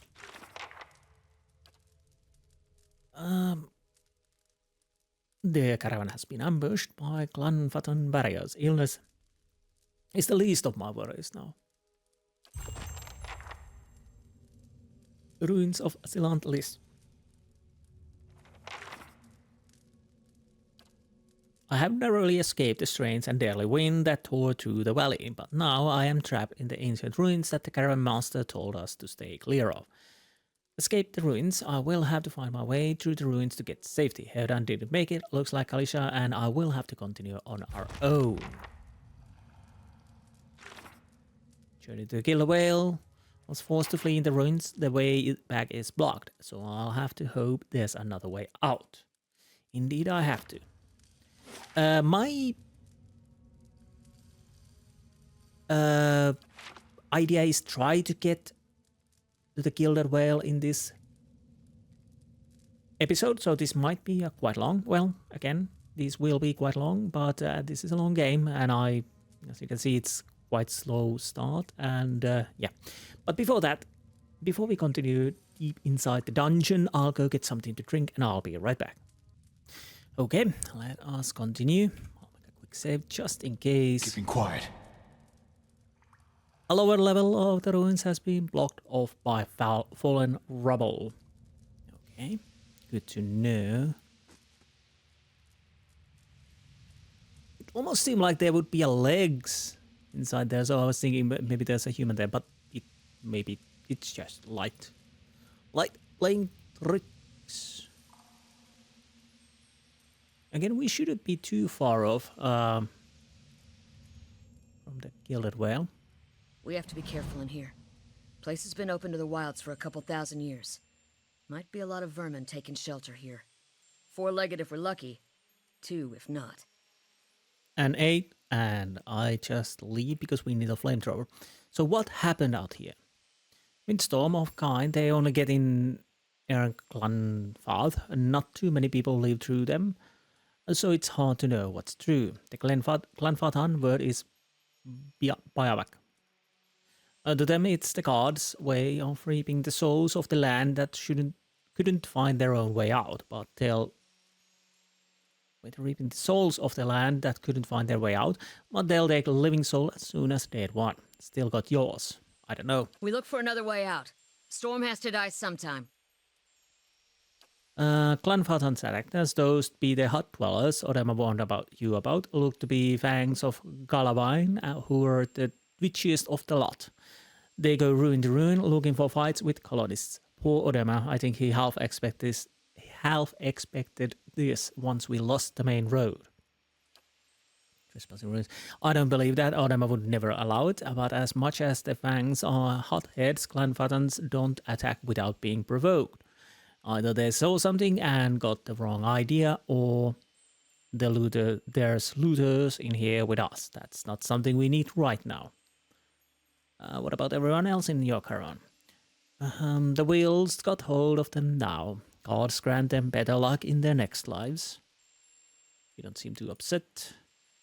Maybe you just don't know me enough to know what upset looks like. And maybe I've seen worse too. Seen worse and kept walking cause there's nothing else to be done. And cause there's other people you care who still need you. Like your sister. So okay. We might Keeping quiet. have enemies here still. The question is, do I want to go left, up or down? Up or down? Obviously, I'm going to check this through.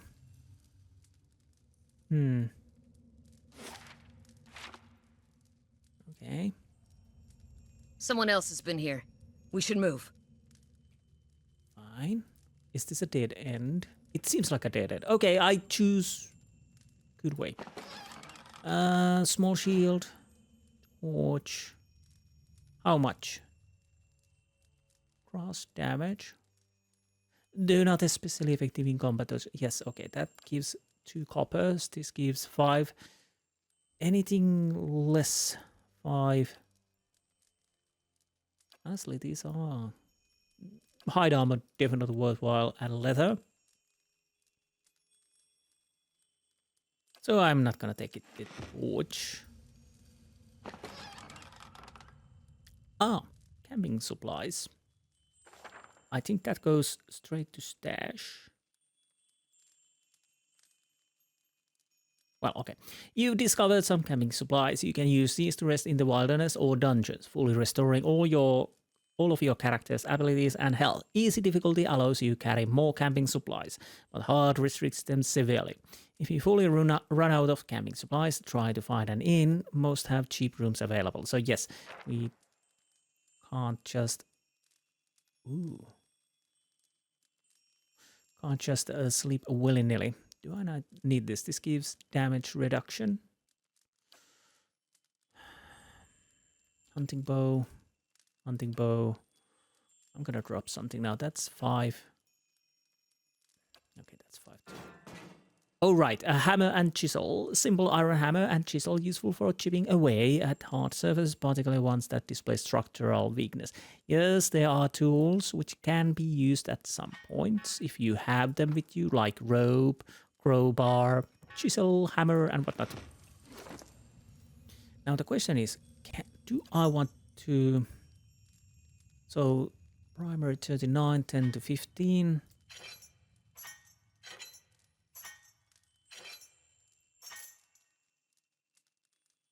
Yep, mace is better with the damage. So that's what I'm gonna use for now.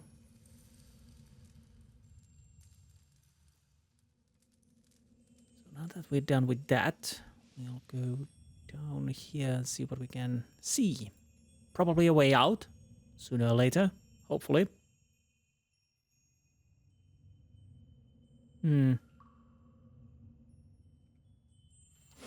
I'm guessing the outside is somewhere over here.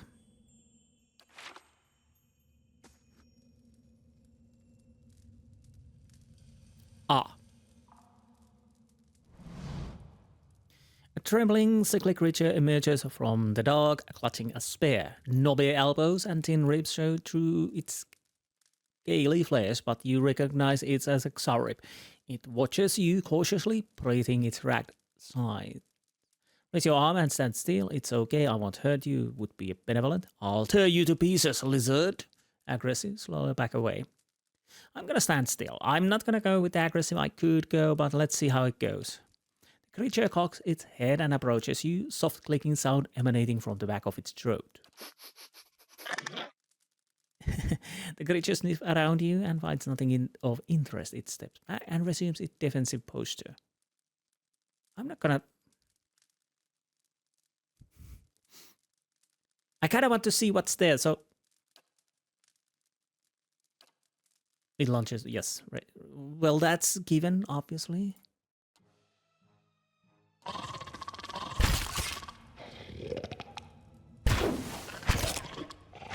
I think... Wait, what weapon I'm using at the moment? I guess I'm using the mace. A Xarib spear, 5. I'm not gonna pick that up, or even that. So... Let's check the journal just quickly. No, cyclopedia, I mean. Now we have a Xarib, it's this kind of a thing. There are others. Level 1, Wilder. Might 7. Please. Okay. Shh. I see a dead body over there.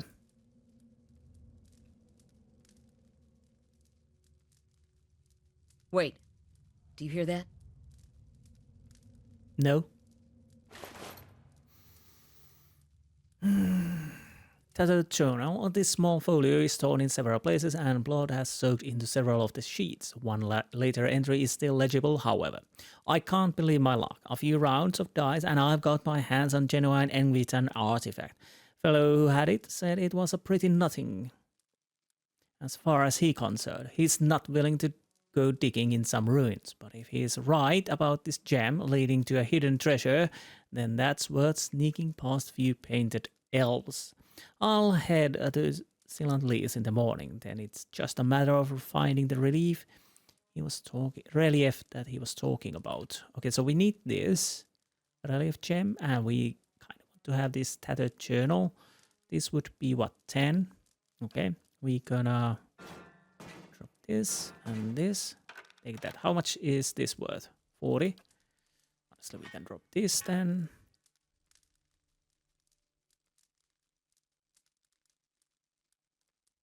Well, fine. Why I'm carrying it? It's not worth anything.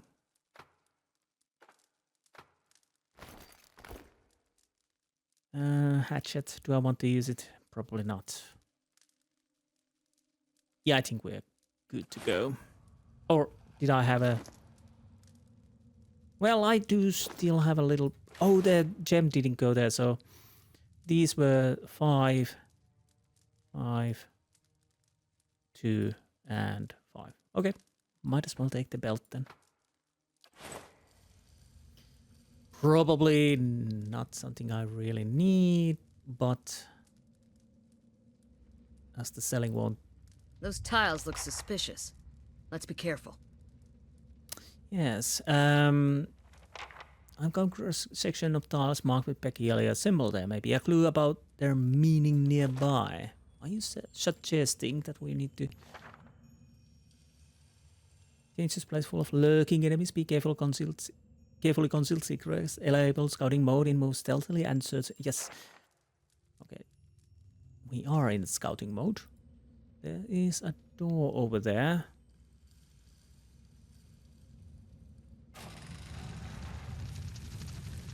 Oh, why do I smell like a trap here?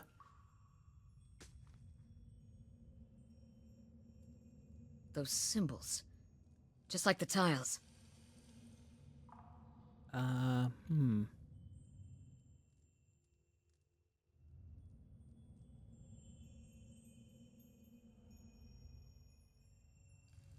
this. The mural must be ancient, yet their colors are still bright and vivid. It shows a procession of Engvitans from all the kith races, Aumaua, elf, Orland dwarf, and human. They walk among pillars similar to the ones that span this chamber, each one topped with a flame. Okay,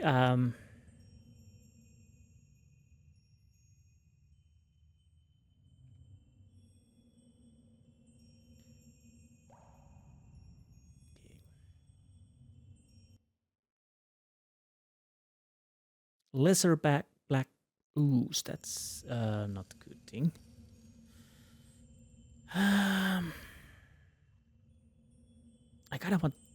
I kind of need to probably clear this.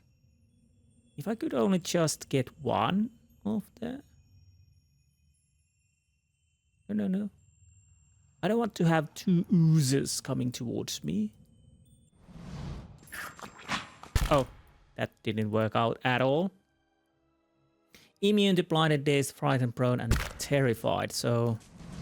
Oh, bloody hell, that is actually killing me. Come on, heal. Attack! Let's go! Let's go! Okay, that was a bit too close. I almost got knocked out, but I gotta get up again. So what do we have here? This is ooze plasma. So where would it? Okay. Right. I totally forgot. I can drop stuff in the stash. I totally forgot. I can actually stick stuff in the stash. Is the yeah, shift clicking. The only thing I want to keep is these with me at the moment. So I totally forgot that. Shh. Where'd that slime come from? I don't know, but we can see it probably from here. Viscose and oily. This muck clings to anything it touches. So we probably need to stick that diamond over there. But what do we want to do with them? With these. Now I'll have to check this. So what do we have here? Curling symbol is inscribed on this pillar. An unlit brazier sits at its base. It could be lit if you had the means.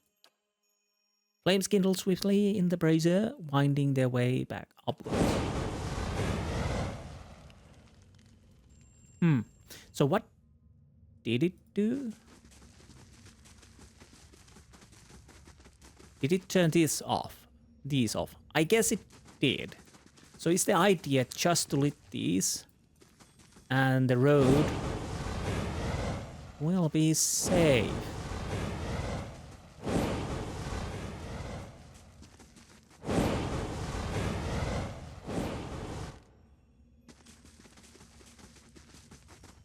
So I'm guessing I'm allowed to step on the stones that are dark.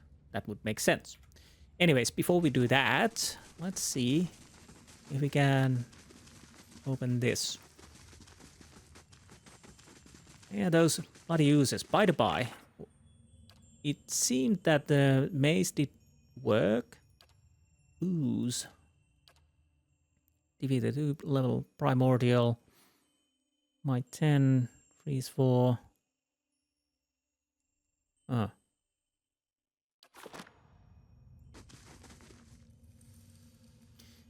A viscous slick of something dark and tar-like runs down this wall. The shapes and bulges in the ooze suggest that something lies beneath it, but you can't tell what. Oh, right, we have the water skin to clear off the ooze. You rinse the ooze away, revealing intricate relief of a man's face. A sunburst surrounding it has chipped away in places, but the details of his head, from the tight curls of hair to ridges of his pointed ears, still showcase remarkable craftsmanship. One eye socket is empty. A gem fills the other. You have lost item 4 for the... Well, let's place the gem in the eye socket then. Pop it in. The chamber begins to rumble, stray rocks dancing across the tile floor. Finally, a large section of the wall gives away. You have lost the item Engvitan relief gem.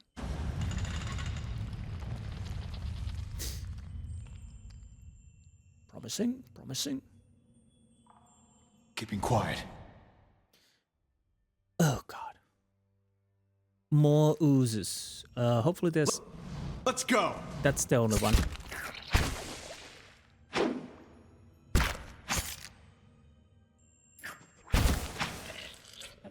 Yeah, that worked. More oozing stuff. That went straight to stash. Minor cloak of protection of fortitude. Yes. Amethyst. And of course, we are going... Wait, where did it go? Did I stick it in here? Yes, I did.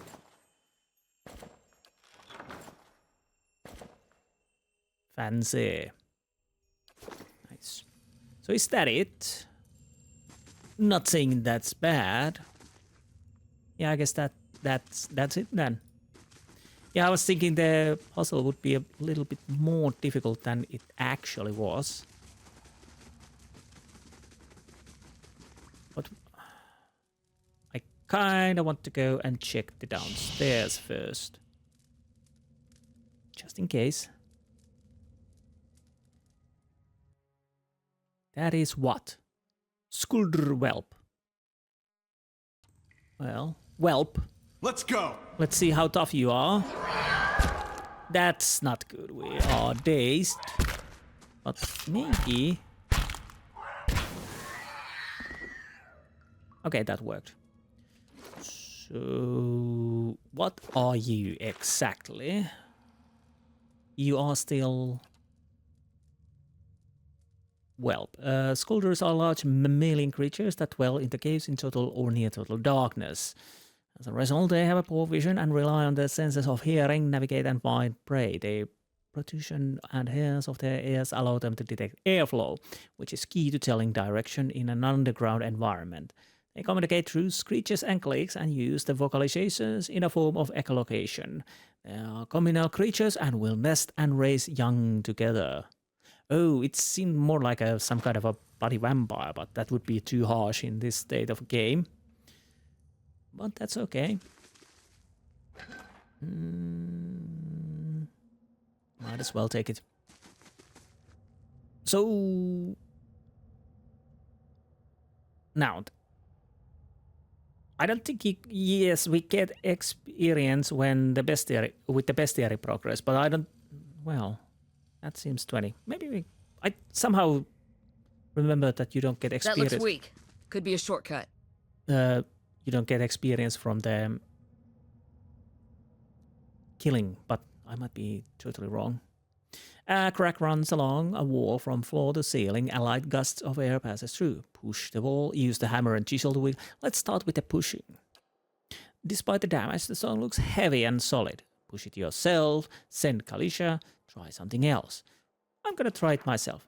You push the wall with all your might, but it does not give, so my strength was not enough. One of your characters has become fatigued. Fatigue represents the physical and psychological wear and tear of a demanding activity on a character. It is most commonly received as an injury when a character is knocked out, but some scripted interactions will also result in fatigue, if they are especially cruel. So now we are fatigued, and that's quite a lot. Let's see if Kaliska can. With all her might, and the crack begins to spread. Finally, the ancient masonry gives away. The wall crashes down, revealing circular room ahead. So we could have used also the chisel. Now we do have the fatigue. We can see minor fatigue. Minor fatigue, -10 accuracy, -10% maximum endurance. So, of course, that is one thing that also starts to pile up if you adventure too much without sleeping. So that is not nothing. Strange illness. Oh, bloody hell. Oh, right. Yeah, we have that illness still. But that's okay. So I think you had might 17, Kalisha. And I had 15. So it's 16 or 17 the breaking point at that. Shh. But it is what it is. More. That is a starved Skulder whelp. Let's.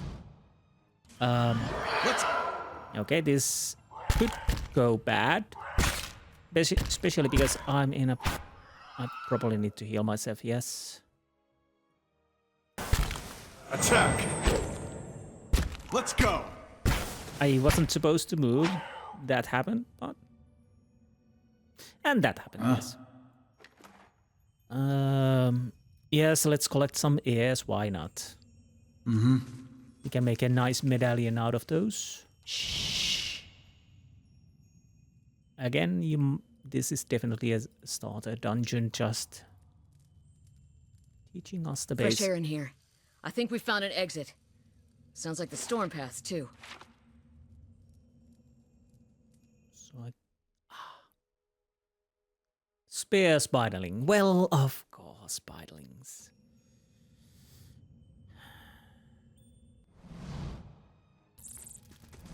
Let's go!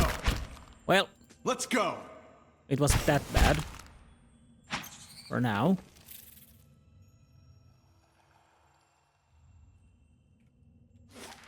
As you can see, there were multiple ways to go through. I'm just checking if this is working. Fresh air in here. I think we found an exit. Sounds like the storm path, too. Probably don't want to run.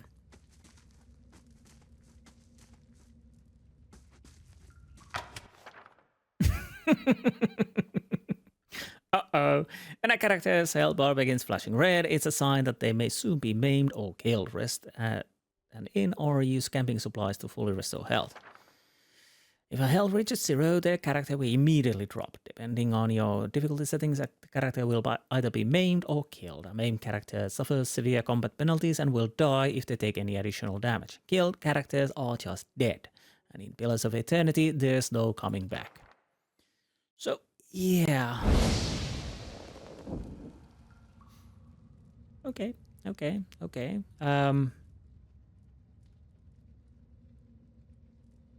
Indeed, my endurance came back, but as well, it's still mostly what it needs to be, but my health definitely dropped. Well, that's one way to go through the traps. I just wanted to check if I could go there, but I shouldn't have done that.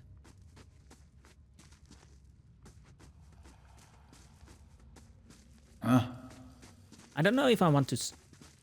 I might as well load it. I think I'm just testing the buttons. Yeah, I don't have the health enough anyway, so we know what's there. We don't need to go there, but we do have more spear spiderling. Yes. Well. Oh, bloody hell! Let's go. No. I wasn't supposed to do that.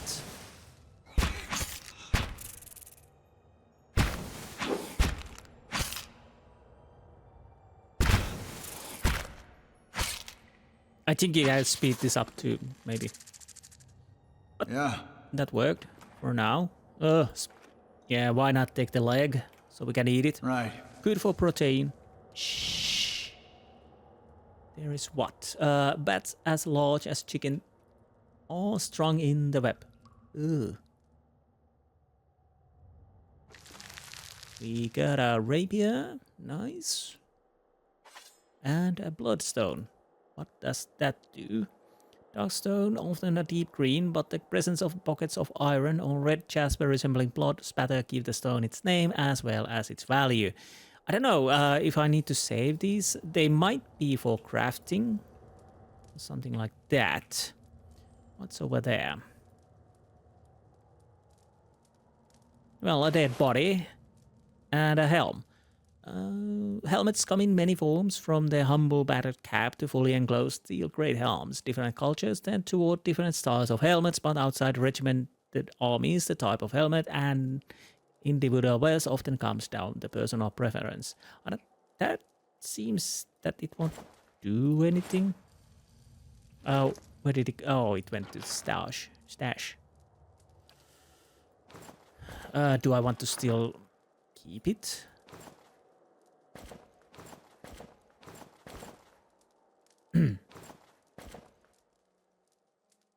Well, might as well.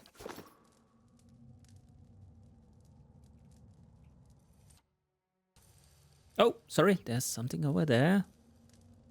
Let's be thorough. We got more gems. I'll have to check about those gems.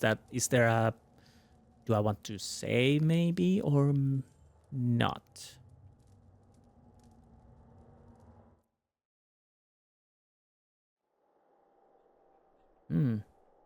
Now that's interesting. So where are we exactly? Silent Liss. Fine.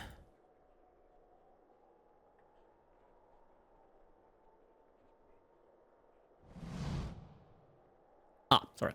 Older roadman, 4 figures stand before an otherworldly apparatus, an ancient structure of chiseled adra and metallic veins, ominous and looming like a silent observer. Standing motionless in their midst is what appears to be a human body, colorless as stone or ash. The other figures gaze upon it in what might be contemplation. From your vantage point, you are well obscured from their view. So yeah, there's that weird thing and robed people. The figure closest to the machine stands out among them. The thick grey beard frames a face otherwise hidden beneath the metallic mask. His faded robes are embroidered with runic language unlike anything you have ever seen, and he wears a strange black headdress with the two protrusions that jut out like the wings of some malevolent creature. Yes. Oathbinder, bear witness, and see this man has kept his word true to his last breath, full to his blood's last drop. Guide his soul, queen that was, and regard it among your favored. Let his life by the key be his confession. Let his death by the key be his absolution. May he walk the world ever free of the crushing weight of the book. Yes, the book. Your brother has done his part, and you have seen the power of his contribution. I will accept no further hesitation from the rest of you. In the sight of the queen that was, will you fulfill the oath? Will you take your place beside your brother in the endless esteem of her memory that is without flaw? Step forth, and be assured of the great worth of your life's course.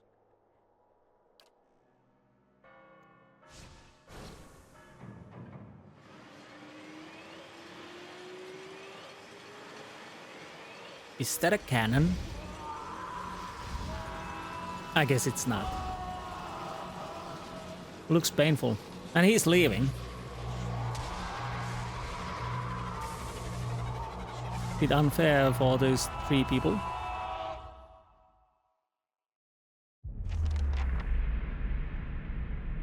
For an instant, the apparatus goes quiet and the air is still. Then, all at once, it erupts with a concussive surge. Light floods your vision and you are knocked to the ground. Your head snaps back as you land and pain wells into the back of your skull, washing your last thoughts away into the black, unconscious void. You open your eyes to a different place, another time. You stand in a circular room, grand and domed. Its walls lined with adra and trimmed with copper. The style is ancient, but the chamber is unweathered. At the far end, a great pillar of adra pierces the floor from below, its simmering texture giving the illusion of boundless death.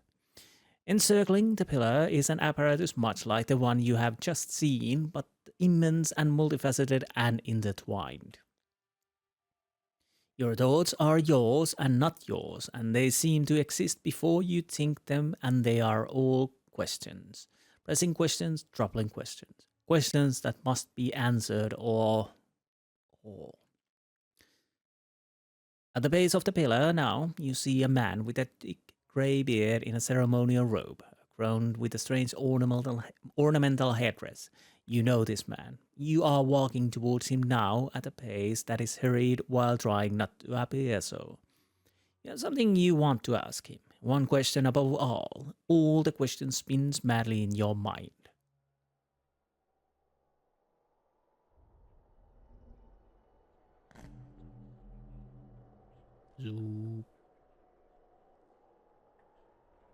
You begin to find your malaise has broken, only to be replaced with something far more concerning. Faint whispers are audible at the edge of your hearing, like a ringing in your ears that does not subside. Movement flits through your periphery, but when you turn to look, you can see no sign whatever it was. You find your gaze regularly darting this way and that, an involuntary paranoid tick. If this is a sickness, it may be dangerous to go without treatment for long. The figures at the machine stand frozen in place, flesh and blood replaced by cinders and ash. The man who led them is nowhere to be seen. You find Kalisha lying prostrate a short distance away, blood pooled beneath her head. No breath escapes her lips.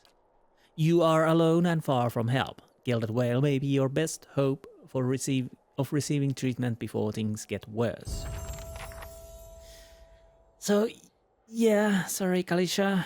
Your character has earned enough experience to advance a level. Click the icon on the portrait to level them up. I shall do that. Yeah, she unfortunately didn't survive. That's why the reason is that that was the reason I didn't give her anything really. But now we have skill points. We have 6 skill points. I think so far it needs just 1 point to advance, but it will go up. So we have survival. The first 6 ranks grant the following bonus. The first gives the damage reduction. Second gives receive healing multiplier. 3 bonus movement. 4 accuracy bonus with creature type. You can, when you're camping, you can select the creature type you want to have the accuracy bonus. Increase consumable duration, bonus for damage with flanked enemies. After 6th rank, the previously earned bonuses become more powerful in the same order they were received. Survival can also be used in conversation and scripted interaction that involve wilderness, challenges, or specialized information about nature. That is something, there is definitely possibility that I will get it at least number 4. That is something I probably do. Mechanics, I'm not going to put any points in that because I'm not going to be a mechanic. Stealth, I might put a couple points with every companion for stealth. Nothing too severe, but maybe 2 points, 3 points, maybe max 3 points, nothing more. Athletics, grant second win. I'm thinking, if I remember correctly, there will be some situation in those text-based things that challenge your athletics, and if you fail, you might take some damage. I don't know, but I'm thinking 4 points for that. Lore, obviously high low, because that is something if I remember correctly, is used not exceedingly, but quite a few times in the conversation, and it lets you use the scrolls. Unlike in Dungeons & Dragons, Baldur's Gate or whatnot, where usually you want to lore, mages have the higher lore and it doesn't matter to the other people. In here it's not completely different, but a bit different. That again, it's more for us normal people than the mages. So let's see, this now it costs 2 to go up, this goes up.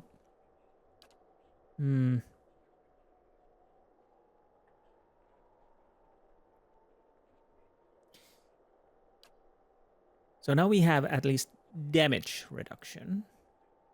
I could put this number 2, so we have received healing multiplier. So yeah, I'll go with like so. I don't know if that's a... I was thinking to pump the lore as much as I can, but I'll go with this. Now, as we have the lay hands, we can get greater lay on hands. Untroubled fate. The paladin believes become more than just some of his... Wait a minute. Excuse me. So some of his her actions, negating reputation that negatively influence the fate and conviction. So that would allow me to make different choices, but that's why I'm not. That's what I'm not doing. Deep fate. The intensity of the paladin's fate deepens, granting them increased defensive bonuses to fate and conviction. Plus 2 deflection, plus 3 all defenses except deflection. Black Path. When the paladin defeats an opponent nearby, enemies are frightened. That grants Black Path, passive, speed aggressive, average, accuracy. Interrupt 0.5. Frightened, is that something I really want? Acolyte Radiance. I think this is for casters, more priest and whatnot. Apparent sneak attack, aspirant mark.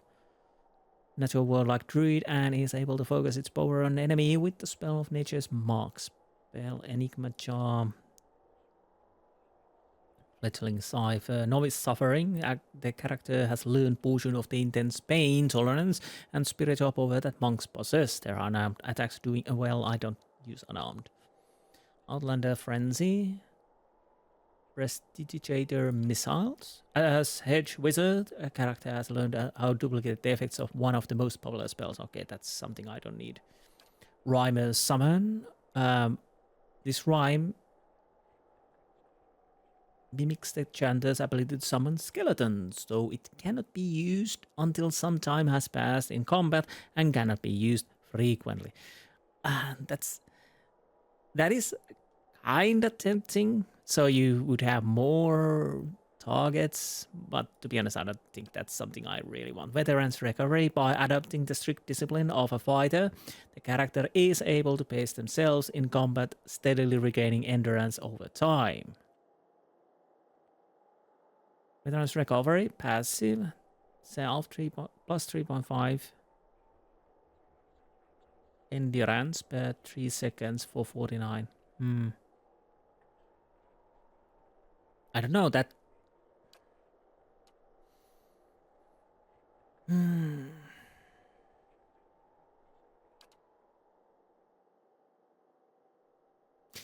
Oh, right, yes. Trains character in the use of the war poleaxe, estoc, flail, wand, and warbow, gaining accuracy with all weapons of those types. Right. Knight gives battle axe, sword, morning star, and crossbow. Noble, dagger, rapier, mace, scepter, and rod. Okay, that's not for me. Peasant, hatchet, spear, quarterstaff, hunting bow, and unarmed. No. Ruffian, saber, stiletto, club, pistol, and blunderbuss.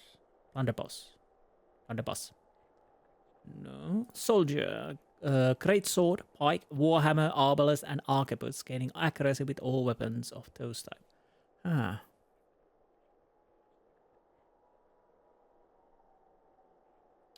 Marksman. Increases character's accuracy with ranged weapons. Used it this yes. 2 weapon styles. Specialized training increase the character's attack speed while using a weapon in each hand. That is something I'm tempted.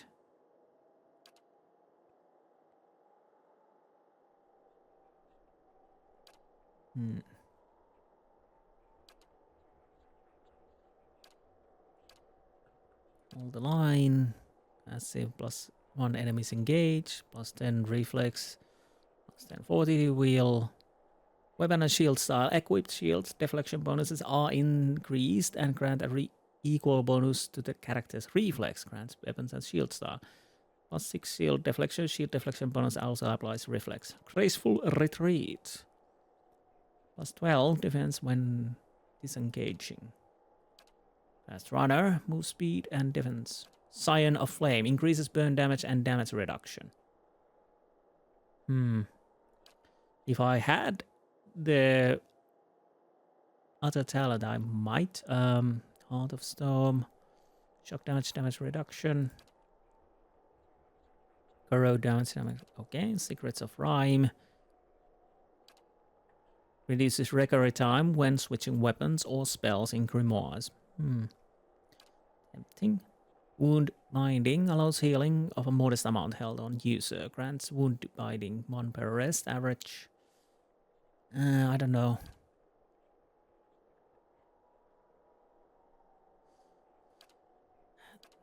They are tempting. Either go offensive. Either take the soldier, so that would mean my 2-handed would be more accurate. Or 2-handed style.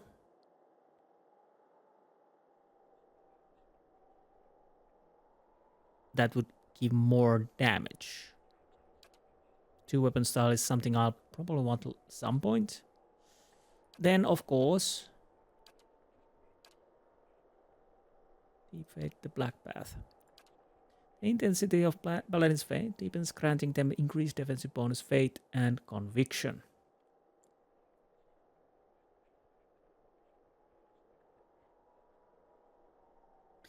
This would be nice, but I kind of want to hit things.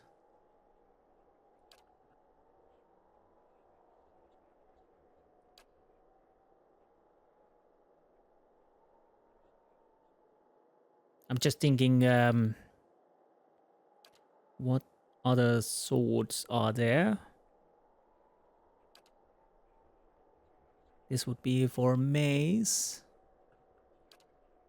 And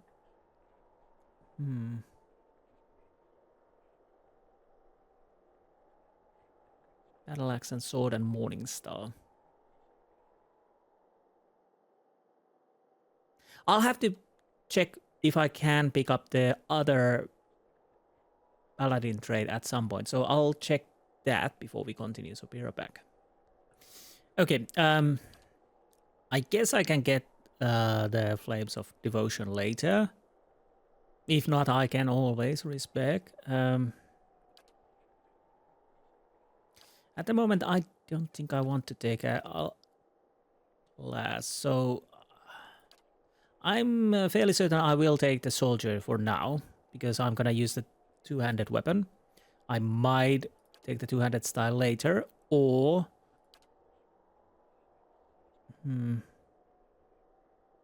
it might be that I'll have to respec at some point if I want to go to weapon style. 2-weapon style. I haven't decided yet. I'll start with the 2-handed. We go with that. I'm just checking. Yeah, weapon, focus, soldier. Yes, done. After leveling character up, you may want to review the statistic. Open the character sheet to see the attribute, skills, abilities, and talents in greater detail. Thank you. Indeed. Wrong button. There we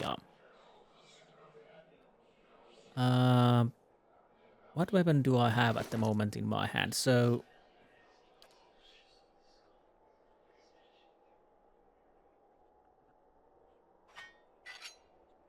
accuracy 12.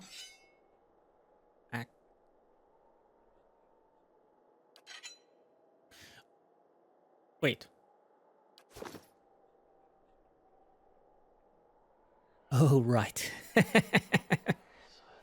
Yeah, that explains quite a lot indeed. So basically, yeah, we're screwed in that department. So basically my...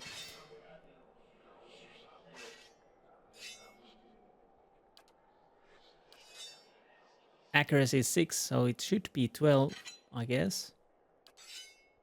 It should be 24. I don't know.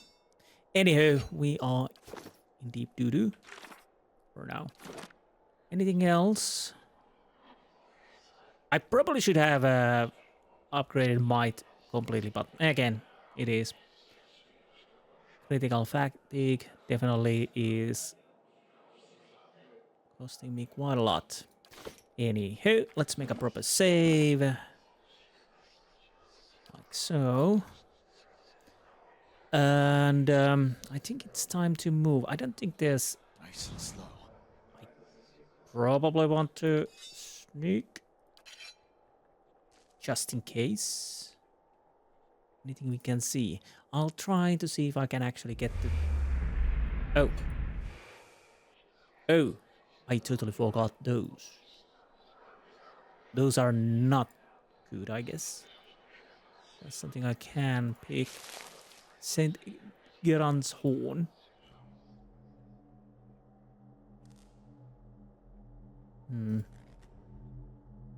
Yeah, it's working. Vessel flesh times 2. Sure. Okay.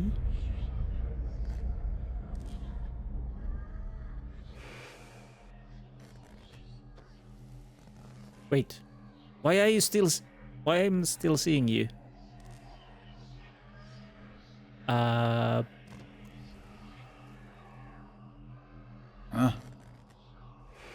Okay, now it disappeared. Maybe it should have disappeared a bit earlier. I don't know. I'll go get that flower there because we always need to pick flowers up. Well, I don't know if we need to, but I might as well.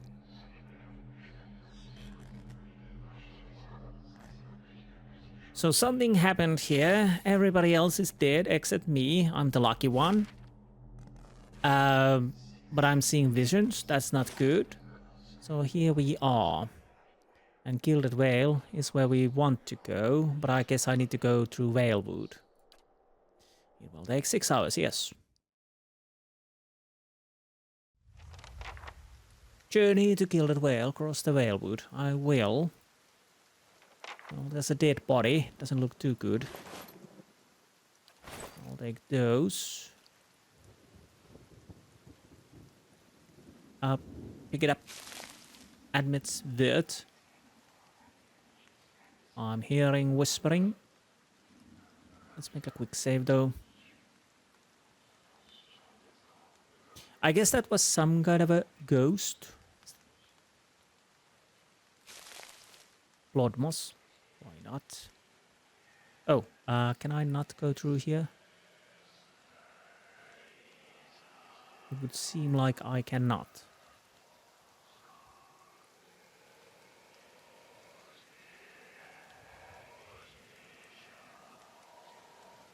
I kind of hope we don't encounter enemies because I can't really hit anything. Who's that? What's that? It's a body. Why there's a body here? Of course, I still want to, you know, check around. Even if it kills me.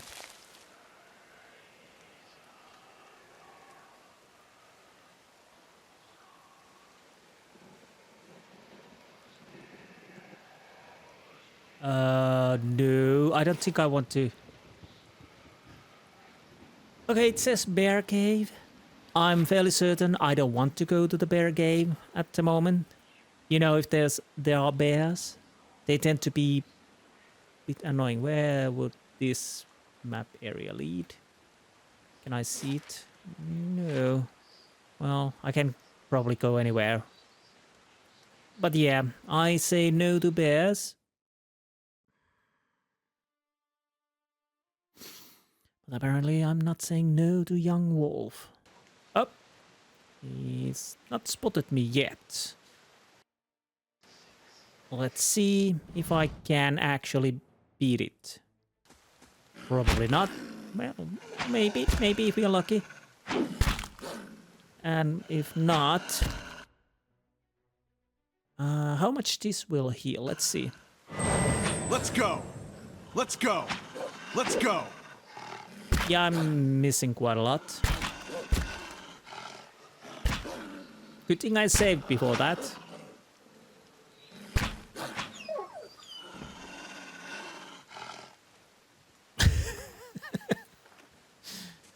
Well, it worked, you know. Keeping quiet. What is this? Shattered pieces of a crate are strewn across the dirt along with a few muddy vegetables. Even I see dead people. So that is something we needed to meet. Well, we could have... Oh, I can go through here. Okay. What is that? Outlaw? No, I don't... Do I want to try? I might as well save and let's see if we can... I'm honestly taking quite a risk here because, like I said, I'm not in a best shape of this.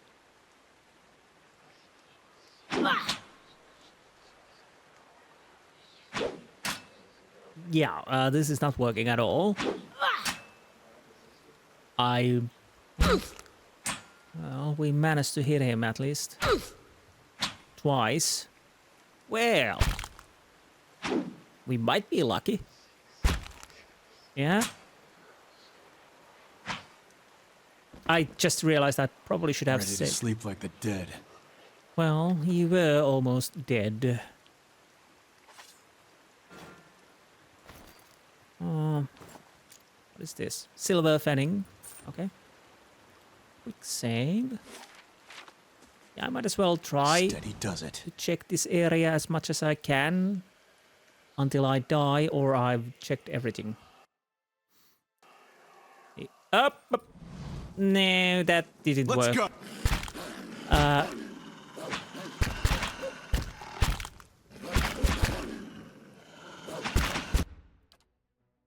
This is not working. I'm dead. Attack! Let's go! I'm definitely dead.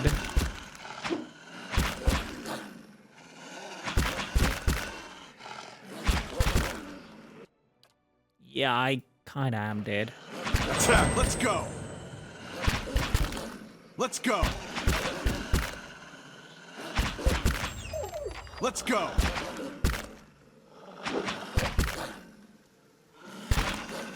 Yeah, I guess I need to load. Unless I get bloody lucky. Yeah. Heal. Let's go! Let's see how it goes. I'm not gonna use the bottle.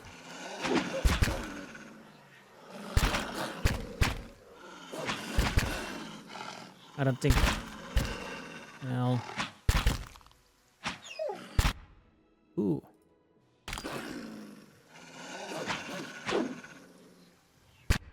Okay, let's use it because... Let's go! So, let's see how this goes. Do we survive? I'm not a betting man, but if we survive, that's...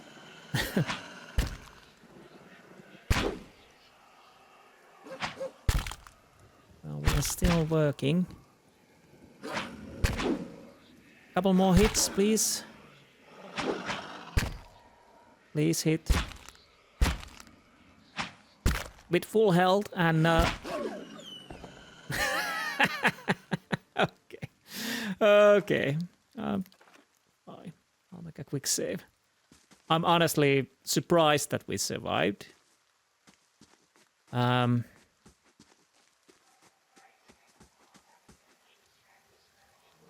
So we These aged walls appear to have once encircled the entire glade. Only a small fragment remains, and the stairs leading to the top of the structure have crumbled away. Examine wall more closely.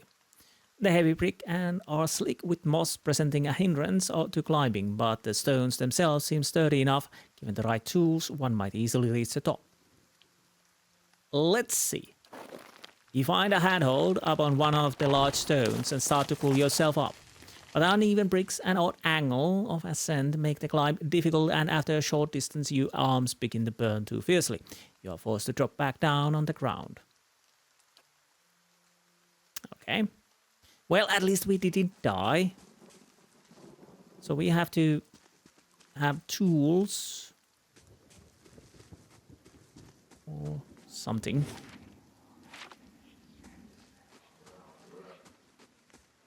Again, honestly, I should just go to the... What are those? Okay, those are bandits. I'm not pushing my luck anymore than I already have. Don't know if we can talk ourselves. There might be some quest connected to that, but we definitely are not in a situation where we can deal with those guys. Besides, next episode we need to get some companions going. I know I will get 2, maybe 3 if I'm lucky. Nonton, who are you? Good day, stranger. This man appears to be hurriedly dismantling his camp. Quick, jerky movements. He looks up you as approach, his expression tense and drawn. Greetings, he says, a little breathless. On your way south, is it? He wipes his brow, turning your face. The sooner you're clear of these woods, the better, I think.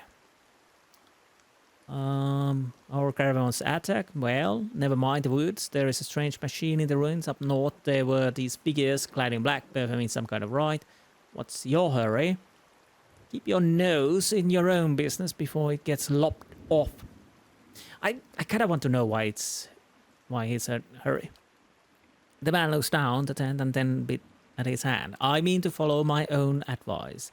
Came out here on a hunt. Me and a friend of mine, though thought we'd bring a stag home. It's something other than bread for once. Came up on a bear instead. Great monstrous thing. Up early. He didn't make it. I don't know what I'll tell his wife. In any case, this forest's already cost me a friend. I'm heading home before it takes anything else. So, who are you? Name's Nonton. Born and raised in Gilded Vale. Haven't had a spot of luck since. Luckier than Pearly, I suppose. I suppose so, yes. What happened to your friend? We didn't see it coming. You did see a bear coming? Okay. We were following a stag. Pearly, he saw something in the brambles and we went tearing off after it. We all but stumbled into the cave. Poor Pearly didn't stand a chance. The bear was on top of him before we knew what was happening. Bloody hell. Where did you find this bear? In a cave, ways up the way. I wouldn't seek it out if I were you. It was a great brute of a beast. Would hate to hear that it took another life. Yeah, we are not in the condition to go there at the moment. But we will. Is that... Oh, right, yes. And here we are. Northwest Gairen's Grasp, south to Gilded Vale. So, we are where we need to be once I click this and we go to Gilded Vale. Still 8 hours, you know. And yeah, this is a one long episode. Sorry about that. That's how it goes. Gilded Vale. Gilded Vale is said to be one of the most prosperous villages in the Derwood, full of opportunities for work and wealth. I was told, yes, we know that already. I finally reached Gilded Vale. It's not quite what I was expecting.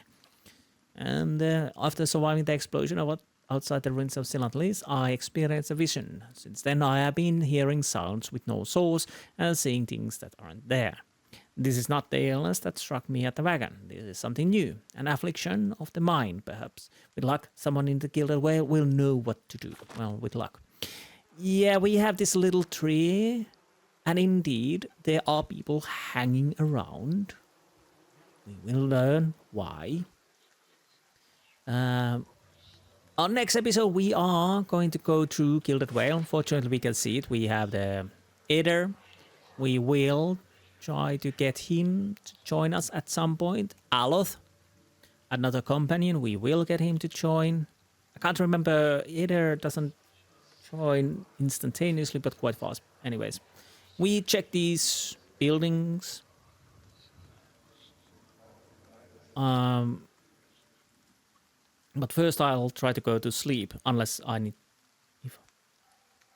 something happens there. Now then, I'm thinking two things I need to go. If I remember, there's a area south of Gilded Vale, and I'm fairly certain there was a companion, unless I'm mistaken. But I think it was some, probably south. I think it's right over here. Then there's a castle somewhere. Is it? Yeah, somewhere here, maybe.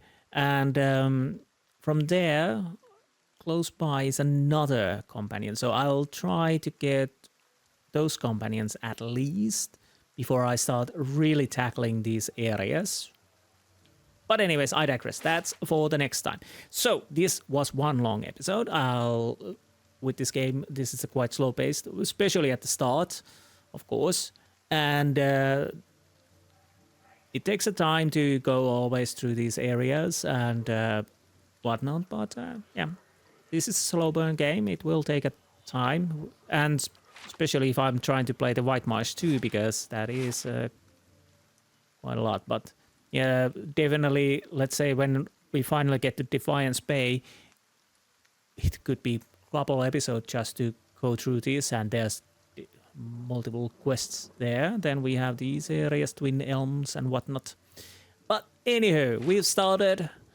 We were hit by something. We have visions. We have to find out what are those visions and what they will do to us. And what can we do with those. And hopefully we are getting our character working somehow. Anywho, I hope you enjoyed this episode, and I will see you next time. Until then, goodbye.